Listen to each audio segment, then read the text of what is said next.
Hello, everyone, and welcome to Evolve Yourself TV. I'm Agni James. This is what I do. I come on here and I stream. How's everyone out there doing today? Anyways, yeah, it's been like 4 days, so don't crucify me. It's only been 4 days since I streamed last, so you don't need to crucify me. You don't need to make a big deal out of it. It's just how it goes sometimes. Hey, we got JT Farms here, my channel's Shaw woman. Hello, JT Farms. I have something. I have something for you to do. What kind of stone is this? Is this like just quartz? Basically, someone gave this to me and they told me, and I forgot what they said. So I want to know if you know. But yeah. Anyways, how are you doing, JT? Oh, look at this! Look at this! We got Eris here. We got the big Eris Thottl. All right, the big dogs are in the house. We got to clear away everything else, JT. You better get ready. We got the big dogs in here. We got the big dogs. Eris, man, what's up, brother? Good to hear, man. Good to hear from you, man. Yeah, how you doing? How's everything going with your world? All right, I'll tell you about the chess tournament. It started out brilliantly. It was this amazing work of art. It was a masterpiece. Everything was flowing so well. I was 4-1 going into the final round, and then it fucking ended in disaster. I lost both games in the final round, and I finished 4-3.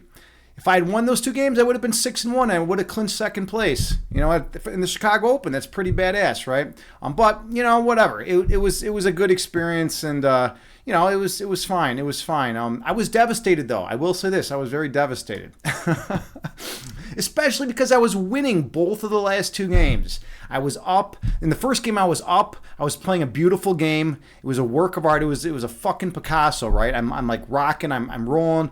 I got low on time, and then when you're low on time, you don't have as much time to think, right? So I got low on time. I found a beautiful tactic, and my opponent found this amazing defensive resource, and he was able to stop my tactic. And then I was too low on time, and he was able to create an awesome attack on his own and won the game. Good for him, right?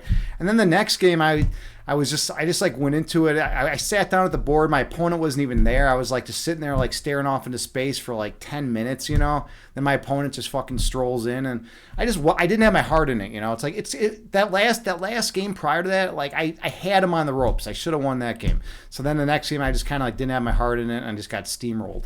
But that's how it goes sometimes in chess. By the way, Eris is a streamer here on Twitch. Everyone out there should know this guy. He's a good dude. He's literally a philosophy professor. He's got the PhD in philosophy. I just have the masters. I just have the lowly masters. But this guy's got a PhD. So listen to him, right? He put in 3 extra years. He's got some philosophy to talk about. And yeah, so check him out, drop him a follow. Okay, what else is going on here? We got Christine the Bean. Christine, you say, wow, you're here for the start of the stream. Yeah, Christine is punctual for once. This is like the first time in your life you've ever been punctual. I'm just kidding. And just as I say that, she subscribes. Now I feel like an asshole. I'm like, she's punctual for the first time ever, and then she like subscribes immediately. That's intense. That's an intense moment. Now I feel like an asshole. It's all in good fun, though. We're good. Christine and I are actually friends IRL, so we know each other. Eris, you say, what are you saying? What are you saying, man? What are you saying? The field looks stacked, man. Do you have a master? Dude, no. That's the thing. Dude. You're thinking too highly of me, man. You're thinking too highly of me. I'm not at that fucking level, dude. I am not at that level, dude. I was playing in a lower division. I was not playing the GMs and the IMs in that tournament. But I have beaten masters before. I have beaten masters. I've beaten experts. It's not like common. It's not common at all, actually. I'm just talking about at my club, at the club that I play at. We even had Nigel Short. He's one of the top. He was one of the top GMs in the world at one point. He came to our club at one point, and we all got to hang out with the dude. But I would never stand a chance against a top GM or anything like that. But yeah, in my division, it was basically it was a lot of intensity. There was a lot of energy. And yeah, I almost won the goddamn division. I almost finished second. I wouldn't, even if I had won those 2 games, I wouldn't have finished first because some dude got 6.5. But I would have had 6 points out of 7, which would have clinched second place. So that would have been badass, man. But yeah, I'm a good chess player. But it's funny, like the difference between like my level and like a super GM is so fucking astronomically large. Like you wouldn't even believe it, man. Like those guys would wipe the floor with me. I would not last 20 moves with a lot of these dudes. With like, because their minds are like fucking computers. They're like, oh, I have like this opening memorized 37 moves into the game, right? So it's like whatever you do, I know exactly what to play 37 moves in. So have a nice day, dude. And it's like, what the fuck? The game's over before it starts, right? But like, against, so that's grandmasters. Against, I have picked off a few wins against masters, and I've won some games against experts, which is like it goes grandmasters and masters and then experts, right? And as far as USCF rating goes. All right. Anyways, let's see. Eris, you say, oh, how do you decide which division you play in? You can choose based by points. Like there's under 2100, right? There's like an under 2100 division, and then you can just be anywhere in that division and play there, right? So I could have played in the under 2100 division, but I was like, no, I don't want to go that route. I don't want to go that route. Christine the Bean, you say, but yes, we've been friends IRL for much longer. I know. Holy shit. How long have we known each other? Since like probably 2010-ish, probably. Maybe 2011. Sometime. We've known each other a long time. That's crazy. Iris, you said, oh shit, you had no idea. Yeah, I mean, that's just how it goes. Like at the tournament, there's all sorts of different divisions. There's like a mixed division too, where it's like, men and women play in a division. There's they had a blitz tournament as well. If you're good at speed chess, join the blitz tournament, right? But yeah, I mean, it's just how it goes. Christine, you say, oh yeah, we've been friends for over 10 years. I know, that's a long time. It's too long. Too long of a time. Hey, we got Ivan Neo here. We got another philosopher. All right, all the philosophers are coming in today. Ivan is a philosophy streamer here on Twitch. He's got a physics background, and he's also big into philosophy. So check him out. Drop him a follow. Good things happen if you go to Ivan Neo's stream. Let me tell you. Every time I go there, it's always a good time. Ivan, we are. I was just basically talking a little bit about the Chicago Open and just saying hi to everyone. We're not gonna do anything too crazy tonight. We're gonna hop into a meditation pretty soon. But yeah, that's just how it goes. Ivan, you say, listen to me now and believe me later. Yes. Well, see, what I tell people is listen to me now and never believe anything I say. That's my motto. Just like hear my words and then just forget everything I say and go on and live your life, and you'll be much better off. No, I'm just kidding. Well, I'm actually like 31.7% kidding. So just take it as you will. All right, where else are we? Am I missing shit in chat? Like, what's even going on here? What's even going on? Christine, you say, yeah, the Philosophers Party. I know, right? Oh, by the way, this is kind of cool. I was actually hanging out I went to a guided meditation tonight, and then afterwards I walked out, and there were these two people that I know a little bit. I don't know them well. They were just hanging out outside, sitting on the stairs of the place, smoking a bowl. And guess what they were doing? They were talking philosophy. And just like Socrates, it's good to, like, if you hear someone talking philosophy, you walk up to them and you're like, hey, so what's going on here? This is kind of interesting. So they were talking some philosophy, and I explained the notion of psychological continuity to them. I don't know, Ivan, if you're familiar with that notion, and Eris, I don't know if you know psychological continuity, but it's basically the temporal sequencing of events, one after the other. So throughout your life, like your own life history, a lot of times. So it's like, oh, I know that when I was 5 years old, event X happened, and then when I was, that came before, that preceded event, Y, which happened when I was 10, and that preceded event 15 when I was, or events Z when I was 15, right? So, and the reason why this is important is because in the concept of personhood in philosophy, we like to talk about what it means to to be a person, right? There's all this weird notions of identity and personhood in philosophy, especially in philosophy of mind and metaphysics. We like to talk about, what's the deeper kind of an individual, right? What makes a person a person? What are the necessary and sufficient conditions such that I am a person, right? Because it would suck if I wasn't a person, right? No, it's just nice to be able to categorize, a person from a non-person. Now, it seems easy enough, right? But there's a few main views on the market, right? There's a psychological continuity view, or not psychological. There's the psychology view, the psychological view, which basically says, okay, well, in order to be a person, you must have the following. You must have psychological continuity. So you must be able to have that temporal sequencing of events, in your mind, right? You must be able to have first-person perspective, and self-reflective consciousness. So that's I think her name was it Baker? It might be like Lynn Baker, something like that. She's like a big proponent of that view. And she's like, all right, so if you have these things, you're a person, and if you don't, you're not. But then there's problems with that view, because then it's like, okay, well, what about all the people that get fucking dementia and can't correctly sequence events in their mind, like in the correct temporal sequence? They're no longer people. So guess what? We can just fucking kill them, right? Yeah, no, that your intuition is gonna push back on that and say, no, my grandmother is still a person, even though she's in the nursing home and has dementia, right? So there's that view, right? There's the nihilist view, the neural nihilist view, right? That's like basically, oh, okay, guess what? There is no I. There is no I. There is no self. So, haha, joke's on you, right? And there's some neuroscientists that will espouse that view and talk about that view, right? And they're like, all right, hey, and it's in line with Buddhism, and there's 1 billion people or whatever that believe in Buddhism, right? Or more maybe. So maybe there is something to it, right? Maybe that's another view on the market. Another view is the animal view, right? We're just fucking animals. The fact that we're Homo sapiens means we are people. Duh. And that's what scientists believe. Scientists are 95% of the time are just like, oh, duh. It's just Homo sapiens are people. That's the deeper kind is just the fact that they, their genetics is such that they're people. They're human beings, right? That's another view on the market, right? So there's a bunch of different there's a bunch of competing views. One of my professors, he created his own view, and he thought it was gonna fucking make him famous, and he was all about his view, and he believes that we are brains, and that our brain is what makes us a person. The fact that we have this human brain, with our enlarged prefrontal cortex, and that's a big fucking deal apparently to him, right? So, but then I pushed back, and I'm like, well, why would it just stop at the brain?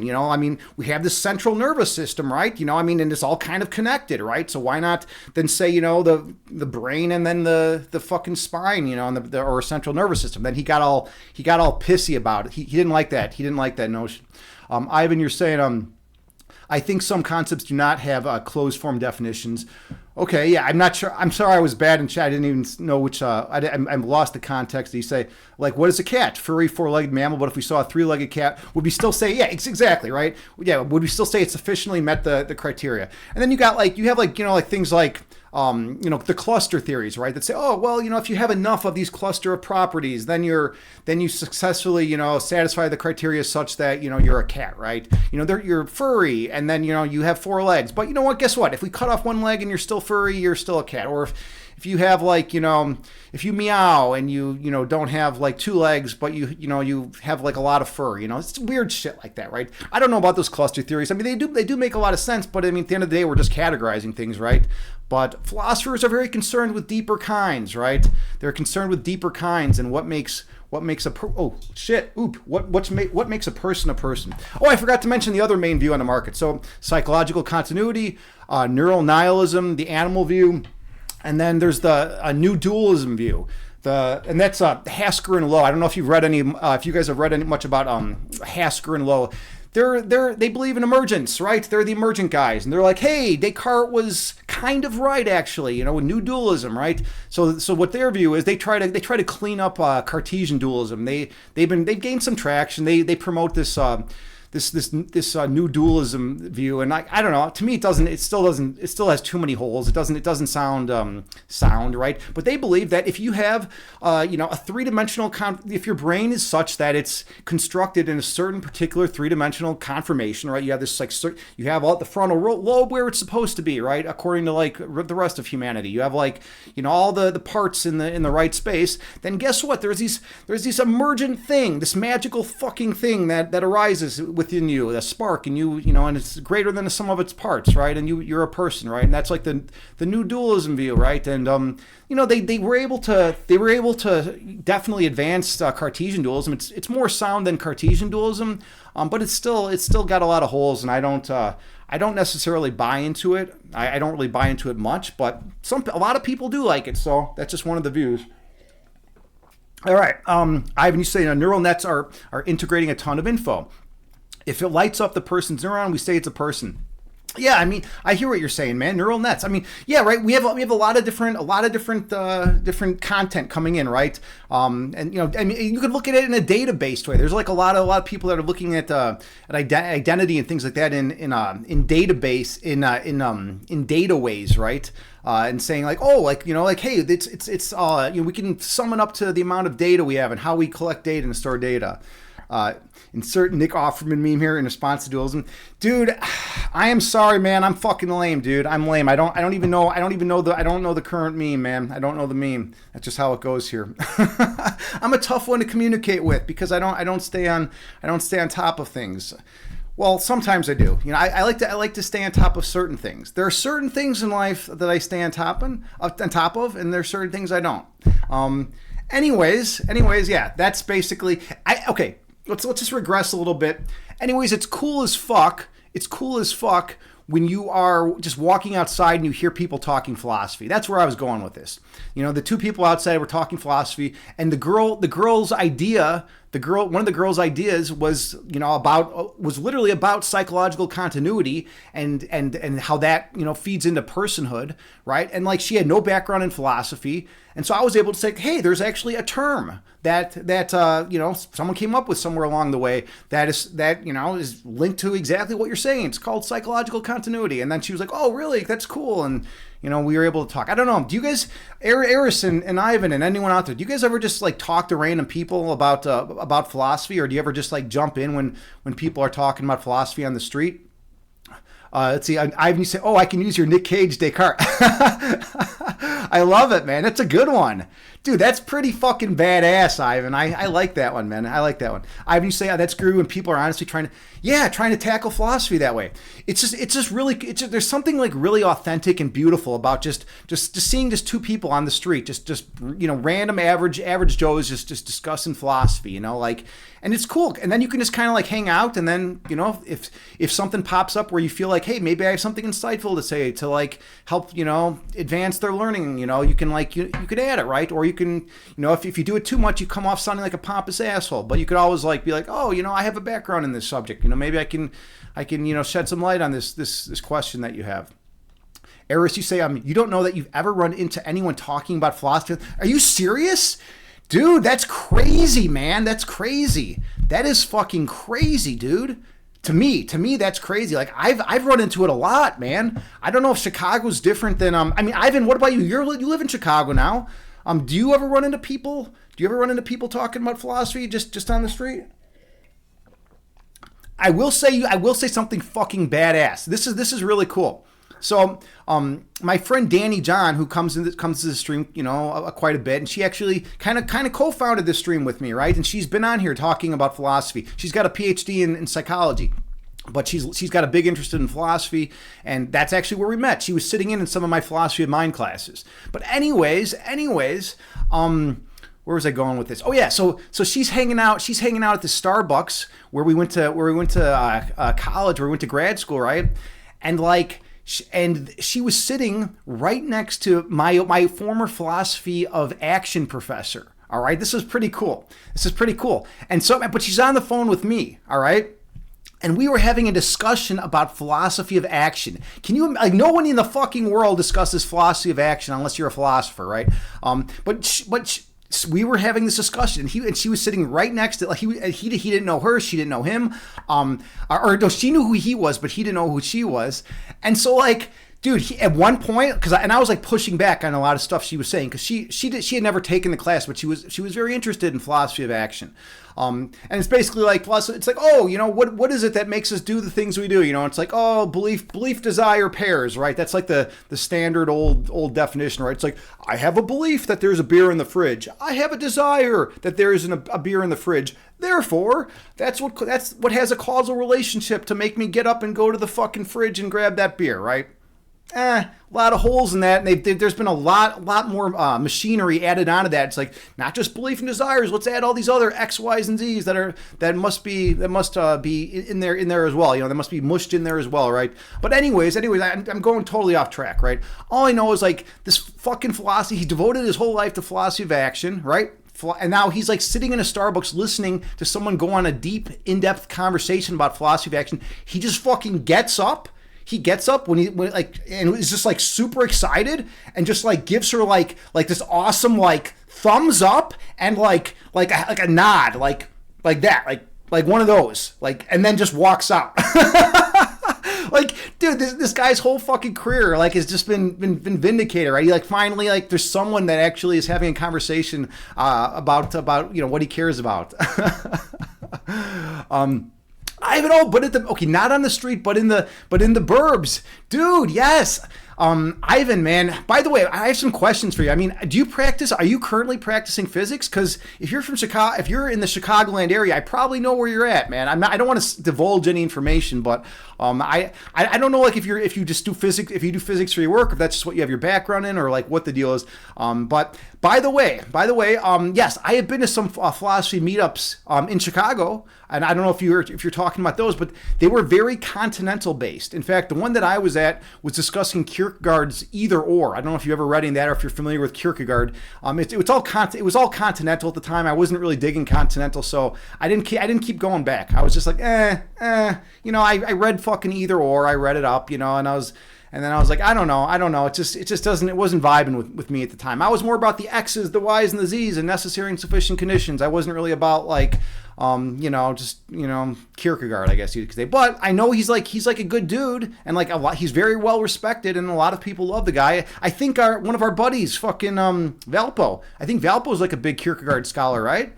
By the way, everyone should know Valpo. He's a good dude. Okay. Anyways, he said I used to be the organizer of the Chicago Philosophy Meetup.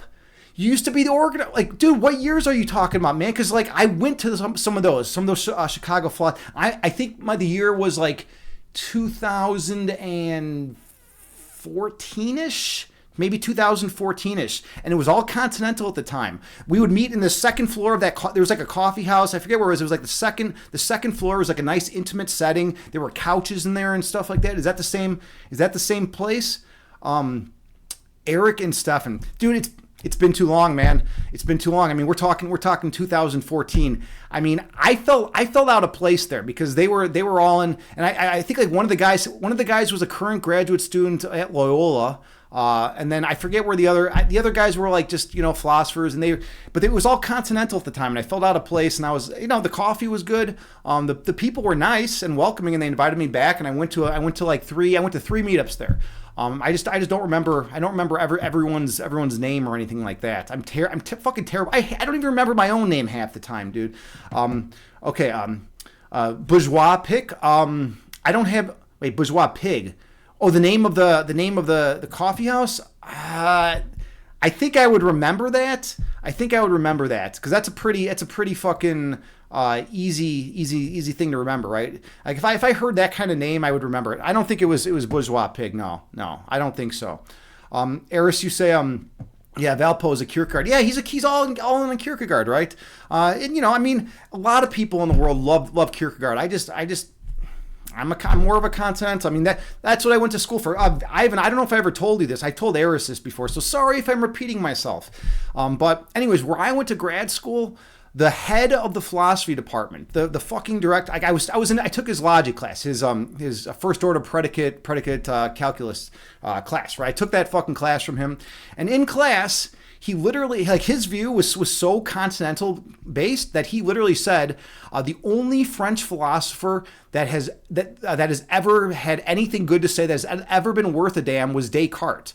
All right. He said everything that all the French existentialists were doing and everything is not even philosophy. He wouldn't even admit that it was philosophy like that. And that's kind of like the vibe that was going through my program, right? Like, I would try to, if I ever tried to bring up something continental, like I would get like a hand in my face from the professor. They'd be like, no, we're not talking about that. We're not even doing that, which is fine because like I'm much more analytic philosophy oriented anyway. But it's just, it wasn't fine for some of the students there. Like one of my friends, Reed, was like, he's like big into like existentialism and like, he's big into stoicism, and he was big into the continental scene, and like, I feel like his voice wasn't really heard that much sometimes, but each his own. Oh, by the way, some of you, okay, let's like regress a little bit. Some of you do not know the distinction between analytic and continental philosophy. Okay, well, analytic philosophy, in a nutshell, is basically a response to the fact that there were some philosophers back in the day who were basically charged with obfuscation, right? They were deliberately trying to make things more complex to obscure the fact that they had nothing good to fucking say. They didn't have anything to say. And so it's like you tried to drill them and they're like, oh, I was using this sense of the word. No, I was using this sense of the word. And then it's like, no, I was using that sense of the word. Now I'm using this sense of the word. And it's like, dude, what the fuck? You're not making any sense. Like, what are you even talking about? They're like, no, this is just the human condition. This is how it is with humanity. We're always using different senses of the words. And it's the play on words that make things interesting. And that's part of the human condition, right? Yada, yada, yada, right? So there's these dudes, and they made a livings off this, and they were granted like major professorships and distinguished shit, right? They were the shit, right? They were the shit, but anyways, so then time went by, and analytic philosophy is basically kind of like a response saying, wait a minute, no, let's fucking clarify language. Let's get real precise. Let's hone in on exactly what you're fucking saying so I can pin you down to the fucking mat and jack you in the face if you're wrong, right? in a metaphorical sense. See, that's when an analytic philosopher can use figurative language, right? No, I'm just... But you know what I mean. I'm very dramatic because this is an entertainment thing, right? But at the same time, there's a lot of truth.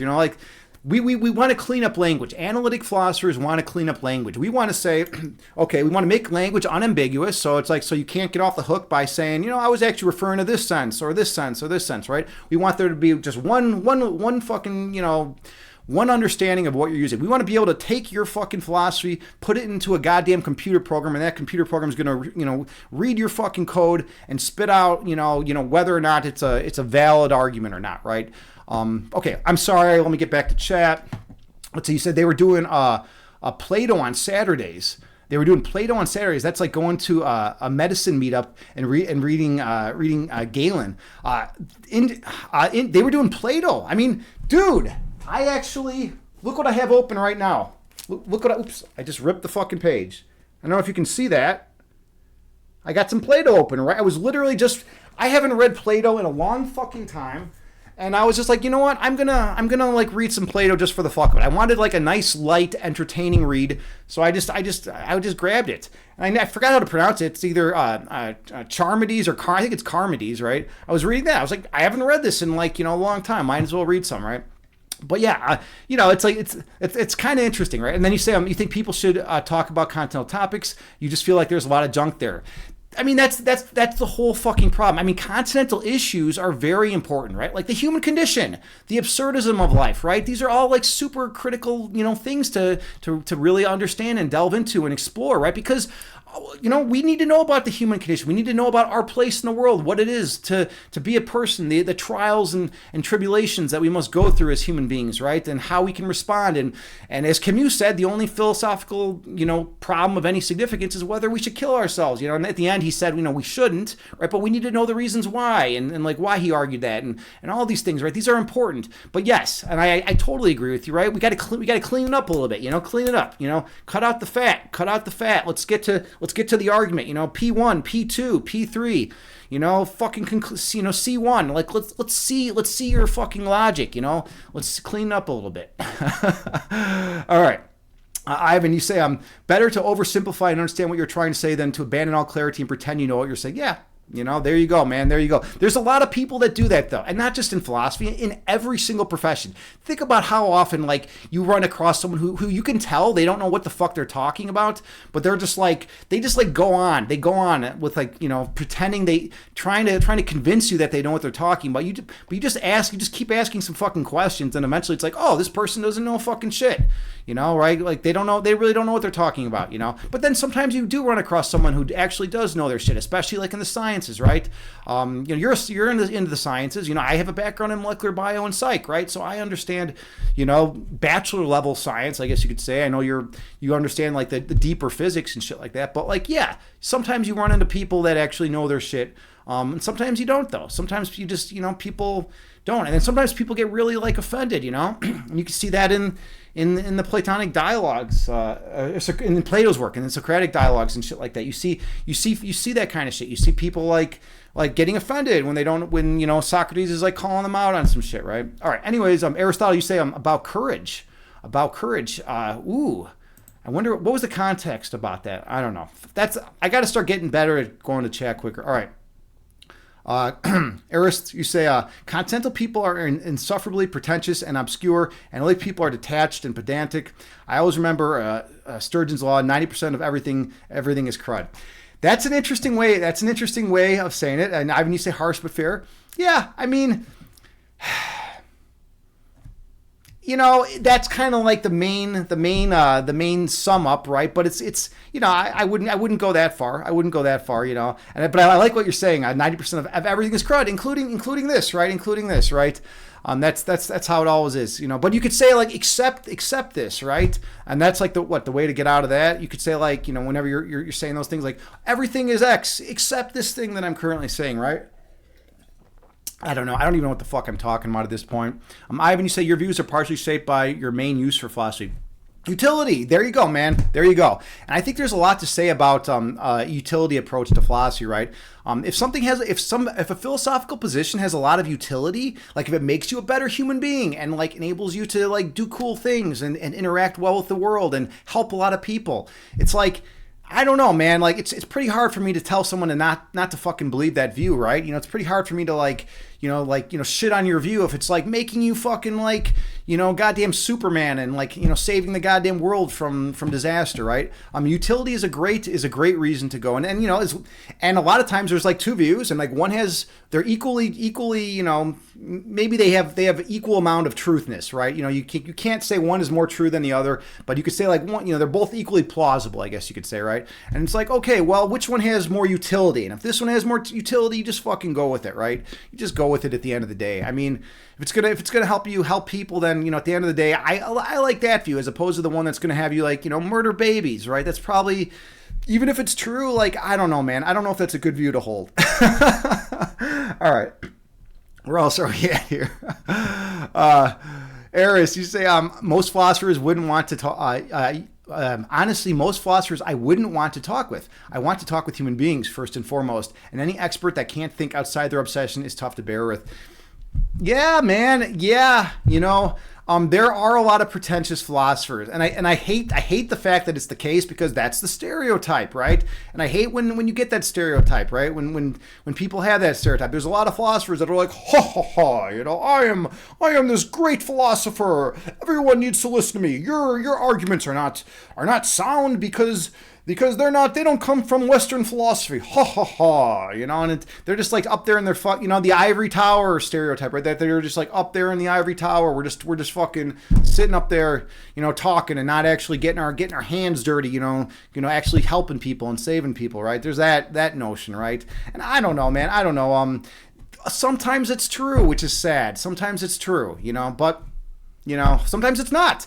I have met some fucking philosophers that are like getting in and digging their hands in the dirt. There were some philosophers that in my program that actually worked at the juvenile justice department. They fucking were involved in the literacy program and would go in and they would like help out like all these juveniles, who were in the prison system, right? Like what a cool thing, right? We got fucking philosophers, who are just talking about necessary and sufficient conditions, all day, and then next thing you know, they spend their nights like helping juveniles who have gotten in trouble with the law. Hey, thank you so much for the subscription. Much appreciated. Hey, welcome, Harem King. Who do we got here? Harem King, 9 months in a row. That's a long time. Someone changed their name? Did someone change their name? I think I have a feeling I know who this is. I think I have a feeling I know who this is. Is it who I think it is? Welcome back, Harem King. I like the new name. And you're already a VIP. Look at this. First time coming in here, and you're a VIP, dude. That was quick. I'm not gonna call you out though. Let's see if everyone else can figure out your true identity. Anyways, thank you for the subscription. Much appreciated. Yeah, it is the VIP that gives it away, man. I mean, it's like you're automatically a VIP. Dude. Like, I'm not going to VIP someone like, the first time they come into the stream, right? And everyone else is like, who is this guy or who's this girl, right? Okay, anyways, where else are we at? I think we're good. Ivan, Team Ivory Tower. Yes, dude. You're in Chicago, dude. You're in Chicago. You and I are on these ivory towers. I feel like Eris is like spending his weekends like volunteering, like helping people, and we're just sitting around fucking talking philosophy all day. I don't know. Maybe I'm wrong. Dude. But that's just like the feel. That's like the feel I get. JT, yeah, I don't know. I don't know, JT. I'm not gonna give away anything. I mean, you'll see. You're the channel shaman. You can do whatever you want. I got to be very careful. With what I say.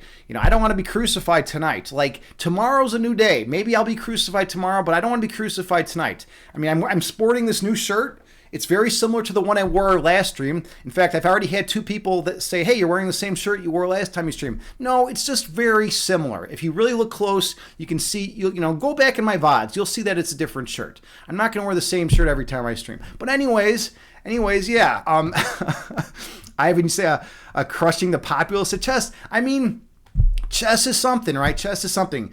Chess is a good game. I play every now and then. Oh, and but those of you who don't know, I am a chess instructor, IRL. That's like literally how I support myself. I don't support myself well, but if I can get by like playing and teaching chess. So, that's what I choose to do. I educate the youth. And by the way, chess has fucking exploded. I don't know if everyone is aware of how much chess has exploded since 2020. So prior to fucking COVID hitting, there were 1.5 million games on average of chess on the biggest chess website, which is chess.com per day, right? So every day, 1.5 million, around 1.5 million.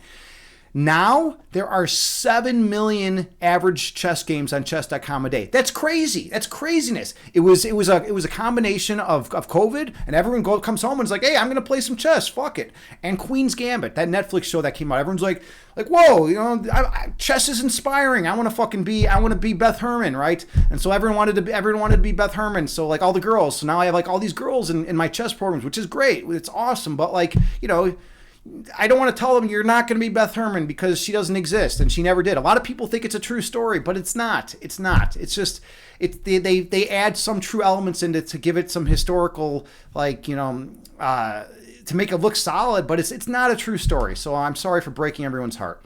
Okay, Ivan, you say we'll have to grab coffee sometime. Yeah, dude. Yeah. If this was prior to 2017, I would say no, because coffee was not my thing.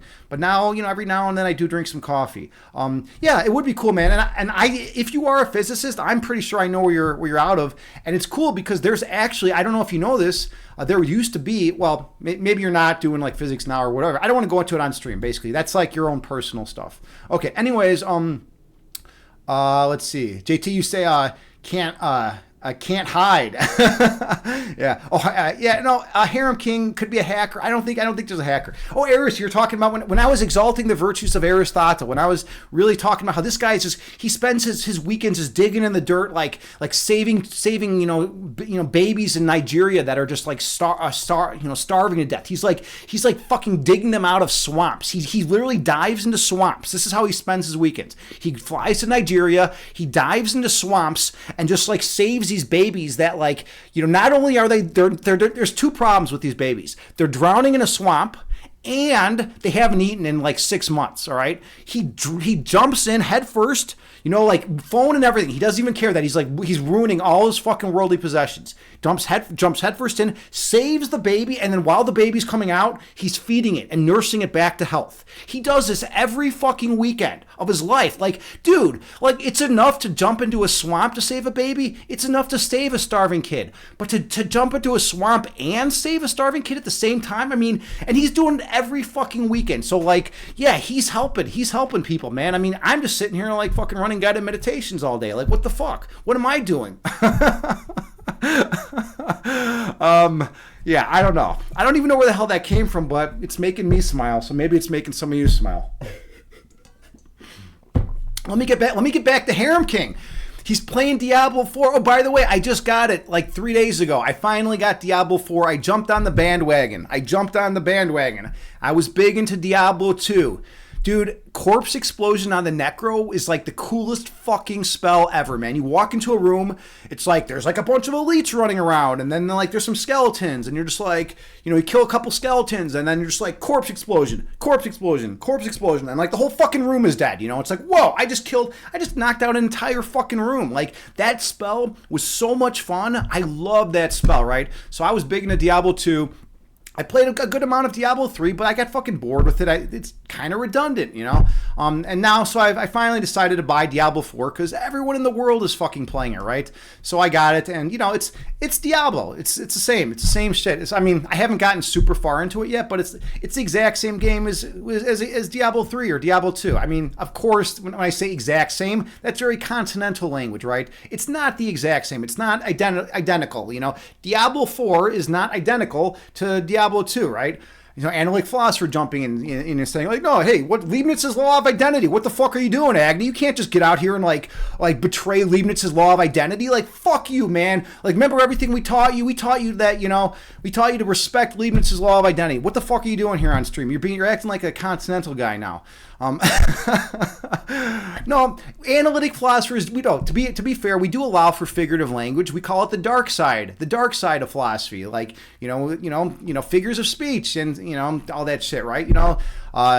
It's a dark side of language. That's what we call it in philosophy of language. But we allow for it. It's like we're like, hey, guess what? Entire fucking what are there 8 billion people on this world now? 7 billion. Guess what? 8 billion people. We're gonna make it such that you can we'll allow you to use figurative language. All right. So it's like, yeah, if you have some like some metaphors you want to use, guess what? We're gonna be nice enough from our ivory tower place, from our position on the ivory tower. We're gonna be nice enough to like allow you. We'll give you permission. We're gonna give you permission to be able to use some metaphors and some analogies and things like that. And like we're gonna give you permission to use figurative language. It's like, who the fuck are we? What fucking pretentious fucks, right? Getting on everyone for like for playing off words, right? For wordplay. And then all the poets are like, what the fuck? Analytic philosophers, these guys are fucking Nazis, right? The poets really hate us, right? But okay, anyways, by the way, I've always thought it would be really cool to write a logically deductive proof in fucking verse. How badass would that be? It's like, premise 1, like I can't even do it. Like, there's no way to do it, right? But I mean, maybe there is a way to do it. It would be pretty cool. Okay. Harem King, you're playing Diablo. It's amazing. Diablo 4, it's amazing. Dude, it's the same game as Diablo 3. It's the same game as Diablo 2. But obviously it's not. But yeah, it's here. Let me get back to my analytic philosophy roots. Diablo 4 shares many of the same properties as Diablo 3 and Diablo 2, right? That's a better way of saying it. It's more precise, right? But you guys all know what I'm fucking saying. All right. Anyways, let's see. Everyone seems pissed off with Pride Month stuff. I don't know. I haven't experienced that at all, man. You're saying people in LA? Lots down here in LA? Like, people are pissed off? Dude, everyone in Chicago's like having a great time with Pride stuff. I've heard like nothing but good stuff out of Chicago. Like, in fact, my buddy Danny John is actually headed she's going to go to the Pride out by her place. Get the Pride Parade out by her place. I've actually never been to a Pride Parade, but like in Chicago, they're fucking crazy from what I hear. I have a lot of friends that go to Pride Parades and like just party their fucking asses off. I guess what happens is by the time like you get there, if you're there at like 10 a.m., everyone's already going to be drunk. That's the thing. So like you arrive at 10 a.m. You're like, oh, I'll get there before everyone slosh. No, you will see people like laying down like on the street in Chicago, like throwing up all over themselves. Like at 10 a.m. It's crazy. Like it's like that intense. Like people start partying. Like it's like, dude, you're gonna get up at like 5 a.m. and start partying for like Pride Week day. All right, let's see. Where else are we at here? Harem, you say I saw a group of Americans and Muslims shouting. Well, I mean, you know, there's always going to be outliers, right? There's always going to be, you know, people getting into it. I mean, that's just how it goes, right? When you see mortal enemies since Middle Ages come together, it's magical and scary. Yeah, I feel like we're starting to like go into a political direction or like a polemical direction. I don't want to do this, man. I don't want to do this today. I really don't want to do this. I mean, yes, I know, man. But like, sometimes in life we just gotta like, you know, keep things like better. Let's like talk about not murdering babies. How about that?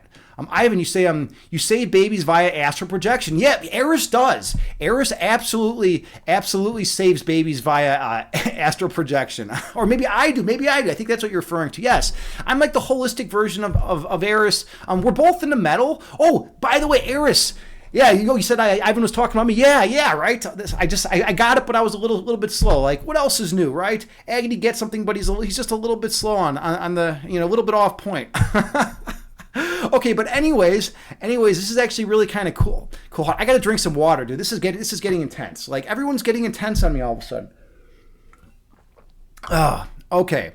All right. Where were we in chat? Harem, you say any deep philosophical questions about food? Absolutely, dude. If you want to get into philosophy of language, we'll talk about predicates of personal taste, dude. So I took a class called Disagreement, all right? And Disagreements was a cool class. So I knew nothing about philosophy of language going in. I was like, oh, I've never even heard of fucking philosophy of language. Like, what is that, right? And then like I have a professor who was like a fucking MIT PhD, and he's like, let me tell you what philosophy of language is. And I was like, oh my God, I don't know anything about this. So what I had to do was go back and I had to read all the undergraduate shit for philosophy of language. And then, like, once I read Lycan's book, Lycan, I think it's like the gold standard for philosophy of language for undergrads, right? Lycan wrote a book. He's out of North Carolina. All right. Yeah, North Carolina, Chapel Hill, I think, right? Anyways, he wrote this, like, the gold standard philosophy of language book that, like, they give to undergrads, right? And since I had no philosophy, I had very little philosophy background going into grad school, but I fucking just, you know, scored high on the GRE, so I was able to get in, right? And I wrote a couple good papers, right? But anyways, because of that, I was able to get in, but then like there was like a lot of shit. There were a lot of holes in my knowledge base, like because I just did like readings on my own. Like I didn't know anything about philosophy of language.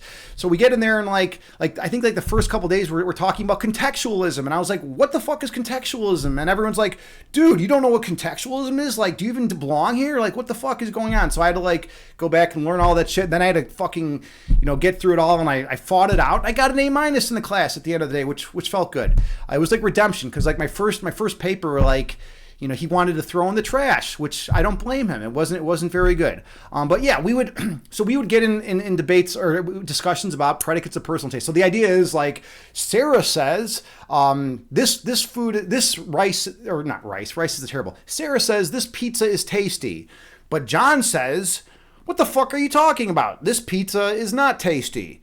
Now there appears to be a disagreement, right? You know, Sarah's saying the pizza's tasty, John's saying that the pizza's not tasty, right? But how can there be a disagreement if they're both talking about just their own feelings about the pizza? But no, wait a minute, is there an objective sense of this pizza being tasty and this pizza not being tasty? There was a guy that worked in the coffee industry for like, you know, 10 years before he entered grad school, and he was like, oh, well, there's absolutely objective values and tastes and blah blah blah, and he wanted to talk about coffee and argue that, you know, some coffees are objectively better than others, like Folgers is objectively worse than like that coffee where, you know, what, like some monkeys shit the beans or something and then like they make it into coffee and it's like, you know, $200 a cup, right? There's some coffee like that. But anyways, so he wanted to say that coffee was better than Folgers, and it's like, yeah, like, okay, maybe, you know, I don't know. I think a lot of the problem has to do with our language. I think a lot of times our language just can't really fucking handle shit and misfires all the time, and we just come out like sounding like fucking, you know, like fucking assholes half the time. But anyways, okay, where are we at here in chat? I'm always missing shit in chat. All right, let's see. Ivan, you say Diablo 4 is the ship of Theseus. Yes, the old ship of Theseus, you know.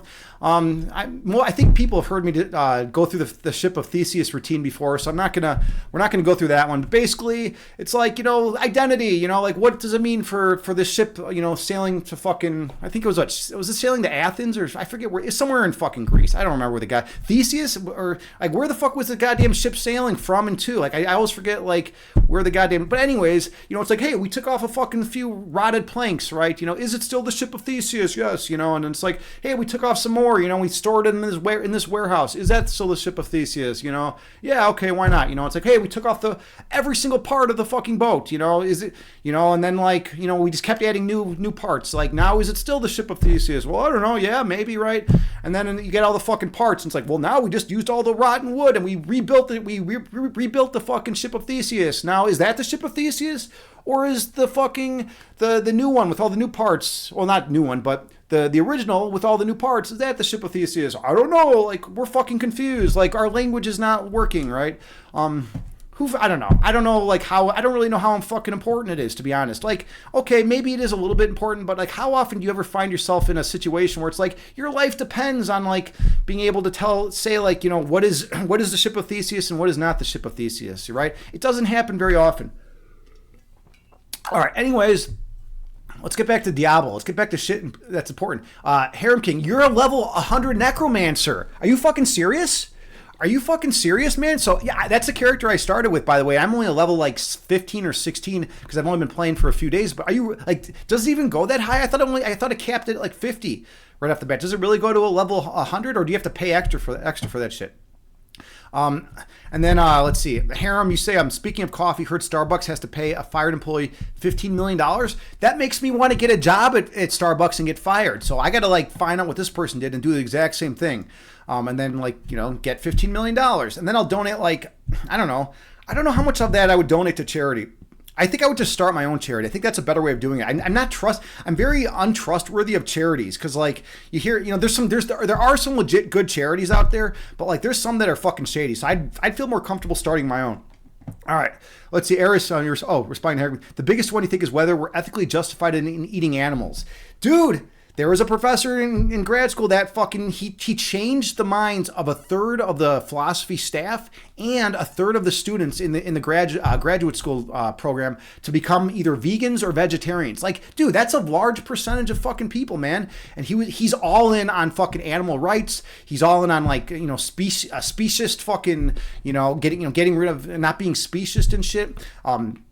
He's all like fucking in on this shit. All he does all day is fucking write papers about, you know, why, you know, factory farming and the evils of factory farming and why we shouldn't eat animals and all this shit, right? And it's good because it's like bringing awareness and like making people like more conscious of stuff. And like the very first day of his class, I took his fucking meta ethics class, you know, and the very first day, like, you know, he's like showing us like horrific scenes of like factory farming. And then like I have kids that are like very sensitive in the class that are like, okay, I'm out. I'm fucking out. This is too much for me. I'm going to throw up in the bathroom. And he's like, well, I warned you guys, you know, fucking A, whatever. But it was kind of cool. It was kind of cool to experience that. And yeah, and he's made an impact, but the guy's a fucking asshole. That's the problem with this guy. That's the problem. Oh, and Ivan, by the way, he's the guy. He's like I told you in that conversation that one day.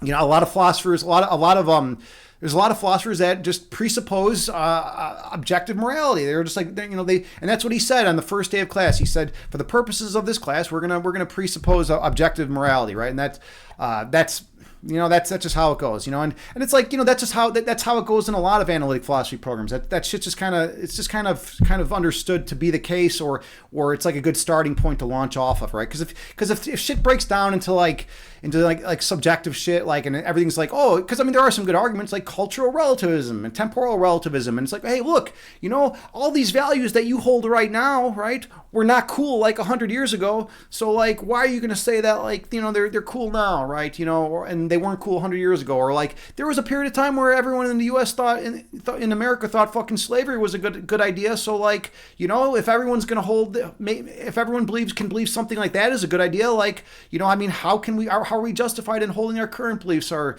good, right? Are sound, right? You know, but it's like, you know, whatever. I mean, I don't know. It's just how it goes sometimes, right? Where else are we at here? Harem King, you say Chicago's having a Diablo parade. Hold on. Wait a second. No, I think Ivan was referring to, to the Pride Parade. That's kind of funny though, dude. We should Ivan, you and I should put on a Diablo 4 parade in Chicago. Like, but we'll do it in Lower Wacker, man. We'll just go to Lower Wacker, and it's like, by the way, those of you who don't know about Lower Wacker, this is a fucked up place, man. So you got a road that like kind of like splits off, and there's like Upper Wacker and Lower Wacker, and you're like down in like a tunnel, and there's crazy shit that happens down there. Like a lot of like fucking, homeless people like live down there, and there's like weird shit that's always going on down there, and like, like I've seen a lot of fucking, crazy shit going on there. But we should throw a parade in Lower Wacker. I think it would be like the coolest fucking thing ever. We'll just block off Lower Wacker, and we'll just throw a parade there. Ivan, you say if we go to Lower Wacker, no one will even notice us in devil. It's true, dude. We would be if you and I dressed up as devils and we went to fucking Lower Wacker, we would look like the most like fucking legit like normal fucking people there, man. Everyone would be like, dude, you guys are too conservative. Get the fuck out of here. Like, you guys can't come in here. Like, if we dressed up like Diablo characters, we would literally like no one would fucking bat an eye. People would probably tell us to get the fuck out because we're too conservative. Hey, Mobius! Holy shit, man. We got Mobius, dude. Big dog in the chat. Mobius is a fitness and health streamer here on Twitch. He's also really fucking tall, dude. What are you like? He's like 6'9" or 6'10", dude. It's like he's too tall, man. He's like kicking everyone's ass, dude. This guy, he's a volleyball guy, dude. He's a good dude, man. How's it going? It's been fucking ages, dude. I used to fucking hang out with this guy on Twitch all the time, dude. How's life, man? And you're playing Diablo? Fuck yeah, man. You're a demon hunter, dude. A demon hunter, dude. There you go, man. There you go, dude. There you go. What's new with you? How's everything going these days? I hope everything's going well with you, man. We got to catch up one of these days, man. It's been a while. I haven't been fucking streaming as much. I primarily just get on here, like run a quick guided meditation and then get out. I was preparing for the Chicago Open. That was like the big thing for me. I trained for 4 months. I was like super intense. I went there. It's like the biggest chess tournament in Chicago every year, and I was rocking. I was 4-1. I had a lot of momentum. I was feeling good. I just needed to win my next 2 games, and I would have clinched second place out of 125 people in my division. And I was up in both of those games, and I blew them both. I fucking folded under the pressure or something. I blew them both. I got in time pressure in the one, and then I was just toast, right? So yeah. Anyways, so I finished 4-3, but I almost, excuse me, I almost got second place. It was kind of cool. But yeah. So anyways, now that I'm done with the Chicago Open, it's like, and my job's kind of chilling out a little bit. So I've been able to stream. I'm starting to get back into streaming a little bit more. All right. Where the fuck are we at in chat? Yeah, Mobius. Yeah, that my deal, right? I'm a chess instructor, IRL. That's what I do, right? And I'm getting back into playing competitively. I'm gonna do another tournament coming up soon. There's a tournament July 1st. It's just like a one-day tournament. It's like a nice smaller tournament. I just want like a nice small tournament. The Chicago Open's fucking crazy. You get people, you have like grandmasters and IMs flying in from all over the fucking world. It's insane, right? There's like there's too many people there. Like it's just crazy. This is going to be a smaller tournament. I feel like I can, kind of regain my composure if I just go to this tournament and do well in my division. And sometimes you got to do that. Sometimes you just got to like kind of regain composure after like you get hit. I was devastated, dude. I was feeling good. I was feeling strong. I'm fucking 4-1 in this tournament, and I'm beating this dude, pretty damn good. And then I got low on the clock, and fucking, he fucking came out with a beautiful counter punch during one of my tactics, and was able to win the game. All right, Harem King, you say you just had an edible. Feeling the stuff. Now, how many milligrams, dude? Harem King, how many milligrams was your edible? Because this is important. Because some people are like, oh, I just had an edible. There were like 5 milligrams of THC in this. It's like, oh no, like, and then some people are like, yeah, I had a friend that ate 2,000 milligrams. He fucking consumed 2,000 milligrams of fucking THC edibles.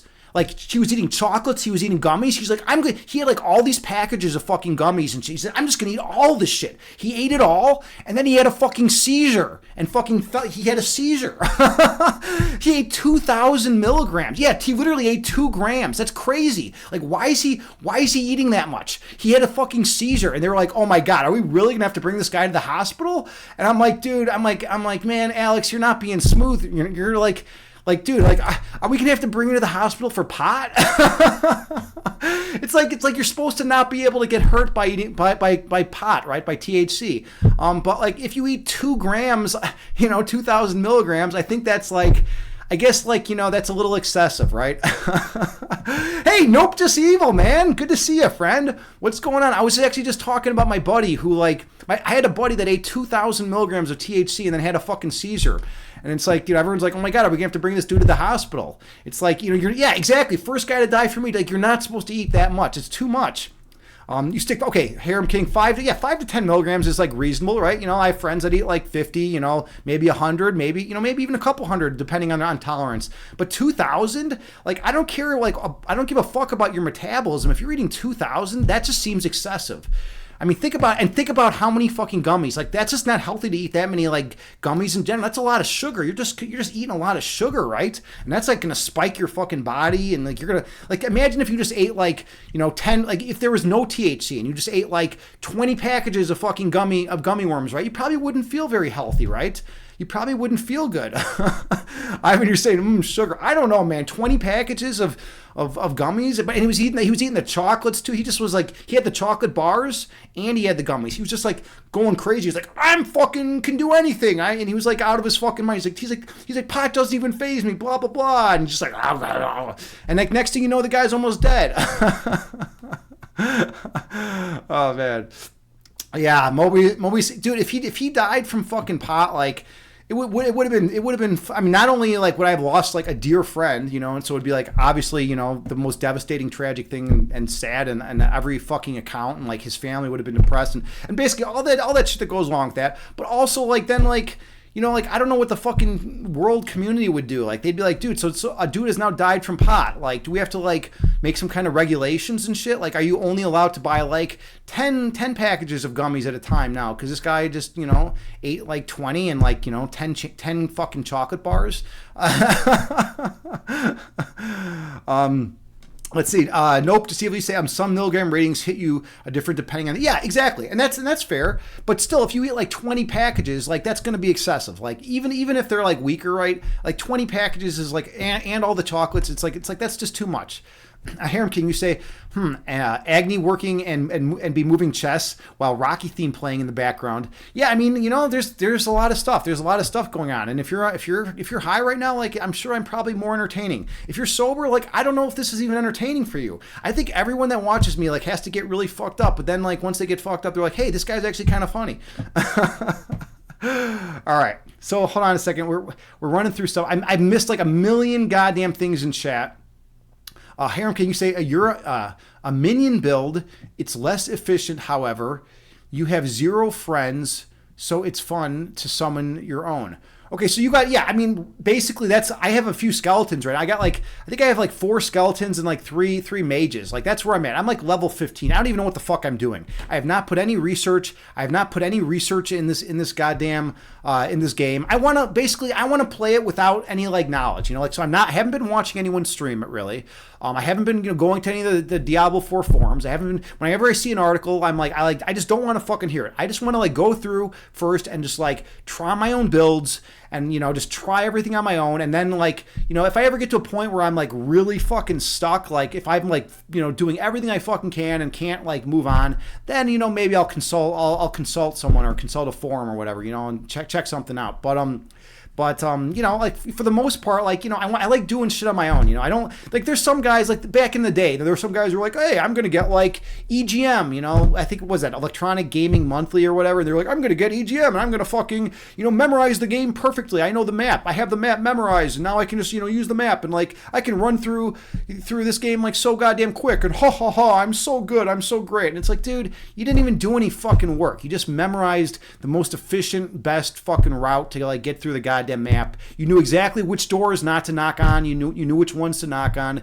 It's like, I don't like that. I mean, okay, if you're that kind of person, that's fine. That's maybe I'm being a little too harsh, right? Now, like everyone's like, oh my God, Agni's a fucking asshole here. He's like fucking, he's like getting on people that like do that. No, that's fine. It's just my personality is I like to try things on my own. I like to do that shit on my own. And then it's only once I get to a point where I'm completely fucking stuck, that's when I'll fucking ask for help. That's like that's my mentality.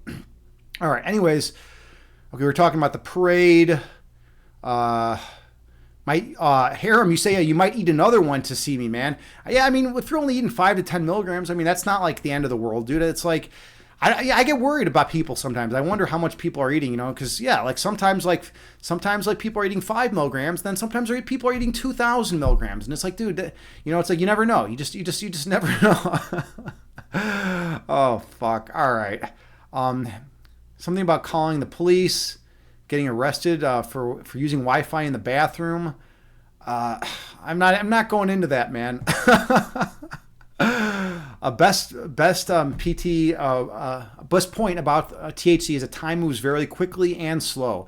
Yeah, I mean it can fuck up your temporal understanding of reality, right? You know, when that shit's going on, you're feeling like Doctor Strange. Yeah, I mean it does. It can mess that up. It can mess that up. There was a period of time where I smoked a lot of fucking pot. You know, like there was definitely a period of time I smoked a lot of pot. And let me tell you, I also worked at a Barnes and Noble cafe at that period of time, and we got cheesecake from the original Cheesecake Factory. You know, like stocking our fridges. And my friend was the goddamn manager. So like I would be fucking baked in there, and me and my buddy would be working there, and our friend was the manager, so we'd go in the back room and we would just like be like, first we started out just like eating like downing pieces of cheesecake. Like vanilla bean cheesecake was my favorite, right? We're just downing this shit, and like each piece was 200% of your daily value of fat, and we're just like downing pieces of cheesecake, right? And then I upped the game, right? I was one day I was like, I'm gonna grab the fucking blender, and I took four pieces of cheesecake, threw them in the goddamn blender, poured a bunch of Frappuccino mix, like that creamy, it was called UBB mix, like Universal Base Mix or some shit like that. I just filled the blender with the Frappuccino mix, and then I fucking blended it up, and then we would go up in the back, and we were downing fucking pitchers of cheesecake, and we would do this, dude, and it was crazy, man. It was like the best tasting thing ever. I gained 35 pounds in 2 weeks, and like felt like I was gonna die.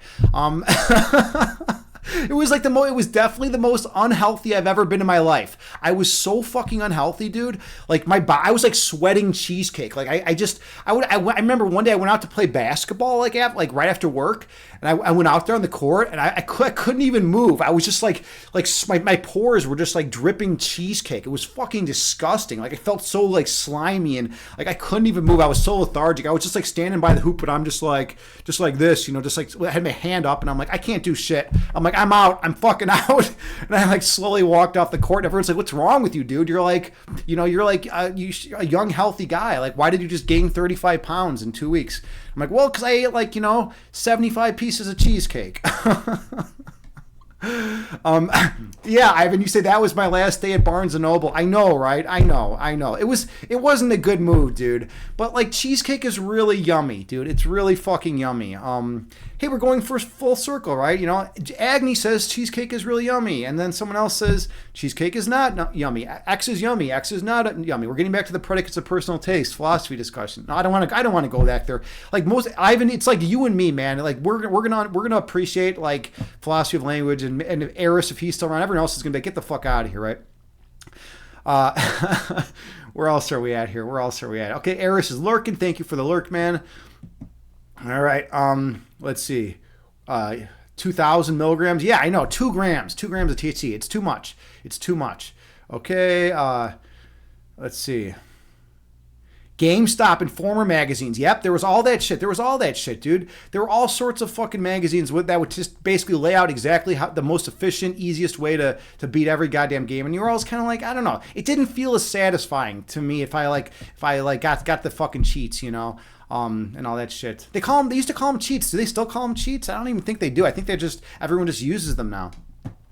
Let's see, Harem King, you say, oh yeah, Diablo 4 has clans too, so we can hang out together and kill demons. Dude, I'm down for playing sometime, man. But my thing is kind of crazy. Like I said, I like doing it on my own first. I don't want you just to level me up, man. I don't want you just to be like, hey, I'm gonna like run you through and level you up real quick. You know, like it's not my style. I want to earn that shit because then I'll appreciate it. If I don't first go through the game on my own, like I'm gonna feel weak. I don't like that feeling. It just doesn't feel satisfying to me. Ivan, you say you're not much of a gamer. Your friend and you were big into Dead or Alive. Tekken is a great game. All the Tekkens are fucking solid. Who is your character, man? Tekken is a great series. By the way, I have a friend. He streams on here. His name is Ballbaa LZ Deep. All right, I'm sorry. She streams on here. It used to be he. She streams on here now. So my bad. But anyways, she's all about fighting games, right? Like Tekken. But she's really, really good at Mortal Kombat's obviously. Those are my favorite. That was my bread and butter. All the Mortal Kombat's. Like I love the old school. Like Mortal Kombat 3, I fucking love that game. I played the shit out of that game with Sub-Zero. Dude, Sub-Zero was a fun character. And sure, like, yes, Cabal like had a total advantage over like Sub-Zero, but he also had a major advantage over a lot of the players in that game, right? So it's like, what are you gonna do? It's like, I'll take the guy that's gonna like, have the ice clone, that the dude's gonna jump into, and it's like so satisfying when like you do the ice clone like, right before the dude jumps into it and he's like just sitting there frozen. Then you throw the high punch and you get the fucking combo and all that shit. You throw the high punch, get the freeze, and then you can do like the uppercut or like some other combos like against the wall. You have all the other options and shit. Like that was super satisfying, man. I mean, Cabal's just like, hey, I'm gonna run real fast right by you and spin you around, and it's like, I don't know, man. I don't know. I'm sure he's got that powerful, what is it, like a 40% combo or some shit. Cabal, he had some kind of crazy high damage combo, and so it's like he does it twice and you're basically fucking dead. But yeah, that was a good game. That's all I'm trying to say. Anyways, my friend, like, he like goes to the competitions. Like he goes to the competitions. She goes to the competitions and competes. I'm sorry, I've known this person for 20 years, and it was like 19 of those years it was he. So I'm still getting used to it. All right. So anyways, Agni stories are always great. Hi, well, I'm glad you appreciate my stories, man. I have some stories. Some of my stories are good. Some of them are not so good. We can pick and choose, though. We can pick and choose. For Nightmare Dungeons, I mean, yeah, there's a Nightmare Dungeons we could work together on. Like I said, let me beat the game first, and then we'll get together. Harem, you say, unfortunately, you're too much of a psychopath, so you sleep like a bull.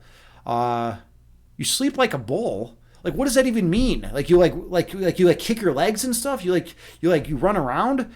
Speed? Like wait, you do speed? Are you talking about doing speed now? Dude, I think I missed something. You're doing speed and enjoying it? Oh no, okay. Diablo 4 has a fun campaign. You highly recommend playing slow.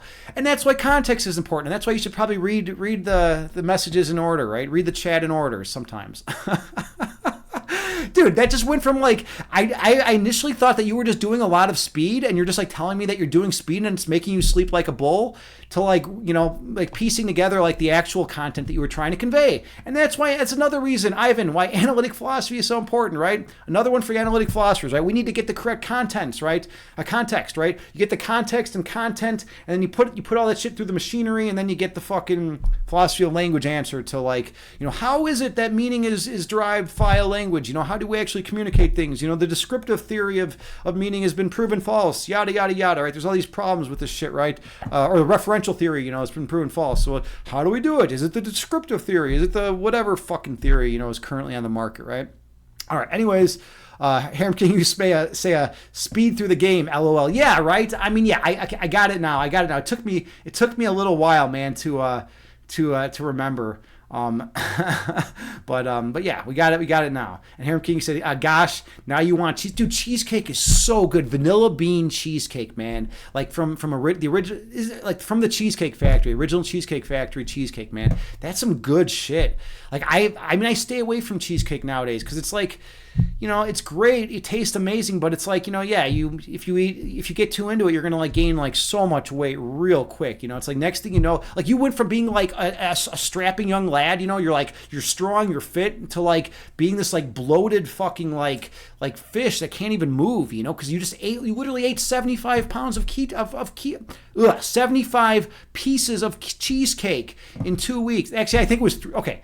I'm exaggerating a little bit. It was 3 weeks, all right? It was 3 weeks. But still, dude, you shouldn't eat 75 pieces of cheesecake in 3 weeks. It's just not healthy. And it will fuck up your basketball game, let me tell you. You're not going to be a good basketball player if you're eating that much cheesecake. Holy shit. What am I even talking about? Okay, I think it's JT, I think we got to do some meditation. I think we really have to do some meditation. I mean, look at me. Does this look like a guy that's like ready to stream all night?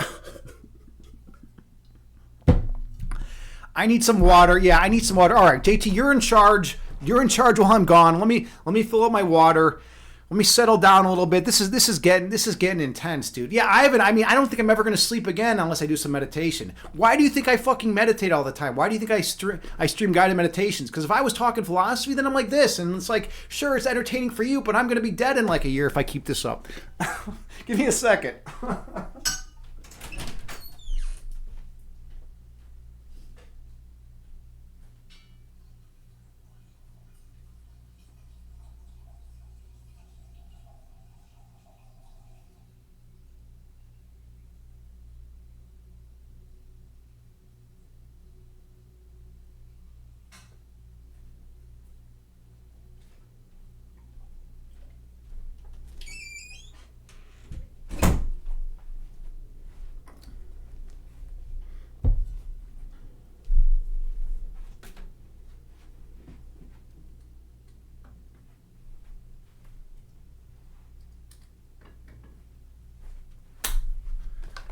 All right, so I always come out here and I'm full of intensity, full of energy, right? Full of life. And I'm coming out here and I'm talking philosophy or playing some chess, right? And I'm fucking getting people all riled up, right? And we're talking, we're having good times, we're laughing, we're crying, we're thinking about all the big mysteries of the universe. We're thinking about analytic philosophy. We're thinking about the fundamental nature of identity, right? And man, what does it mean to be a human being, right? We're thinking about philosophy of language and predicates of personal taste. We're talking Diablo 4. We're talking, gay pride. We're talking all the good shit, right? And we're doing all this stuff, right? We're all coming here together. We're having great chat.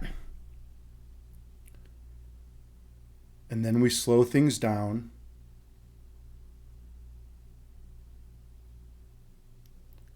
And come to the place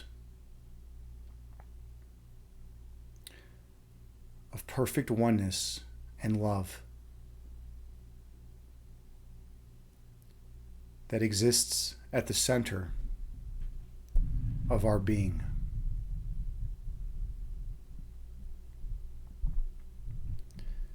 So find a comfortable seated position. You can sit in the floor on lotus pose. You can sit cross-legged. Or you can sit in a chair.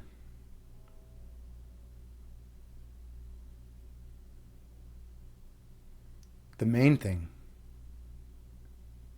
is to find a position that is comfortable for you.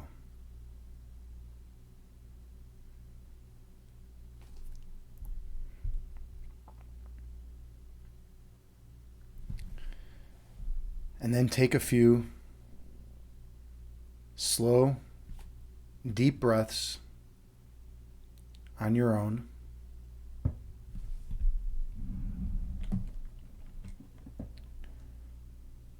I have a Buddhist chant that I play that has a chime that rings every 2 seconds. And you can use it to help regulate your breath count.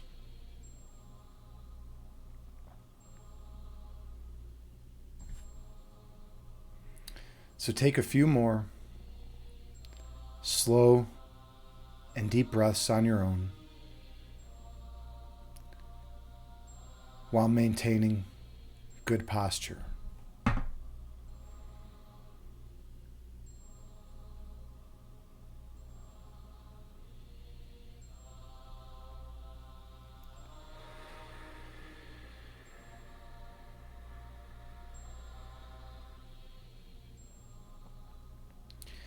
Inhale through your nose, gently raising your belly. Exhale through your mouth, gently lowering your belly. Breathe in through your nose, slowly raising your abdomen. Breathe out through your mouth, slowly lowering your abdomen. Stay focused on your breath.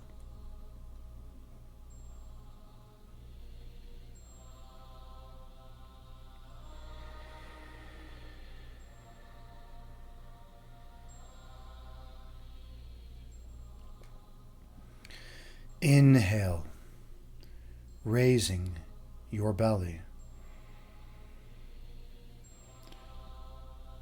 Exhale, lowering your belly. Breathe in, raising your abdomen. Breathe out, lowering your abdomen.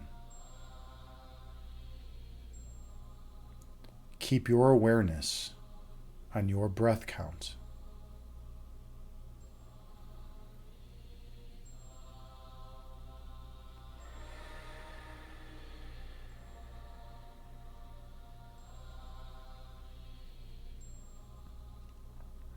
Inhale.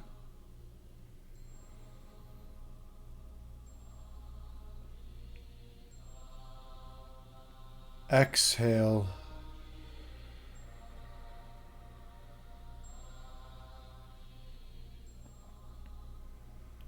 Breathe in.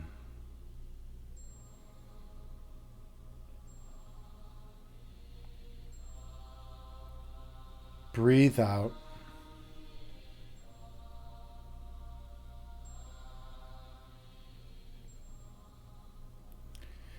Your breath calms your body, and your body calms your mind.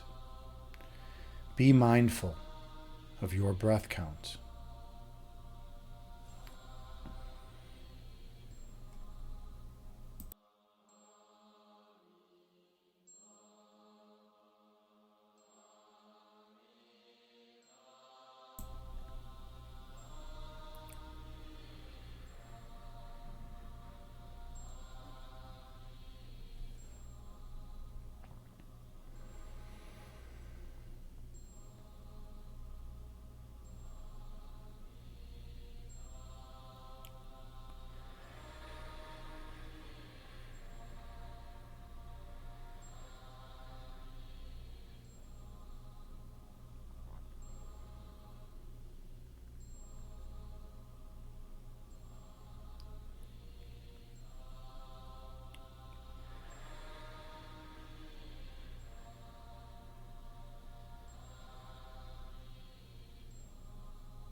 Visualize yourself sitting on the tallest mountain peak.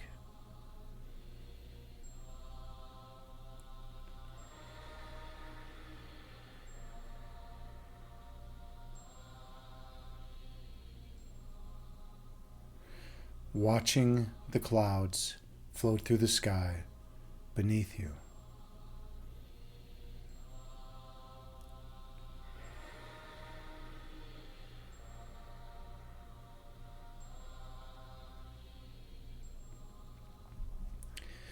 Two clouds float together, merging into one.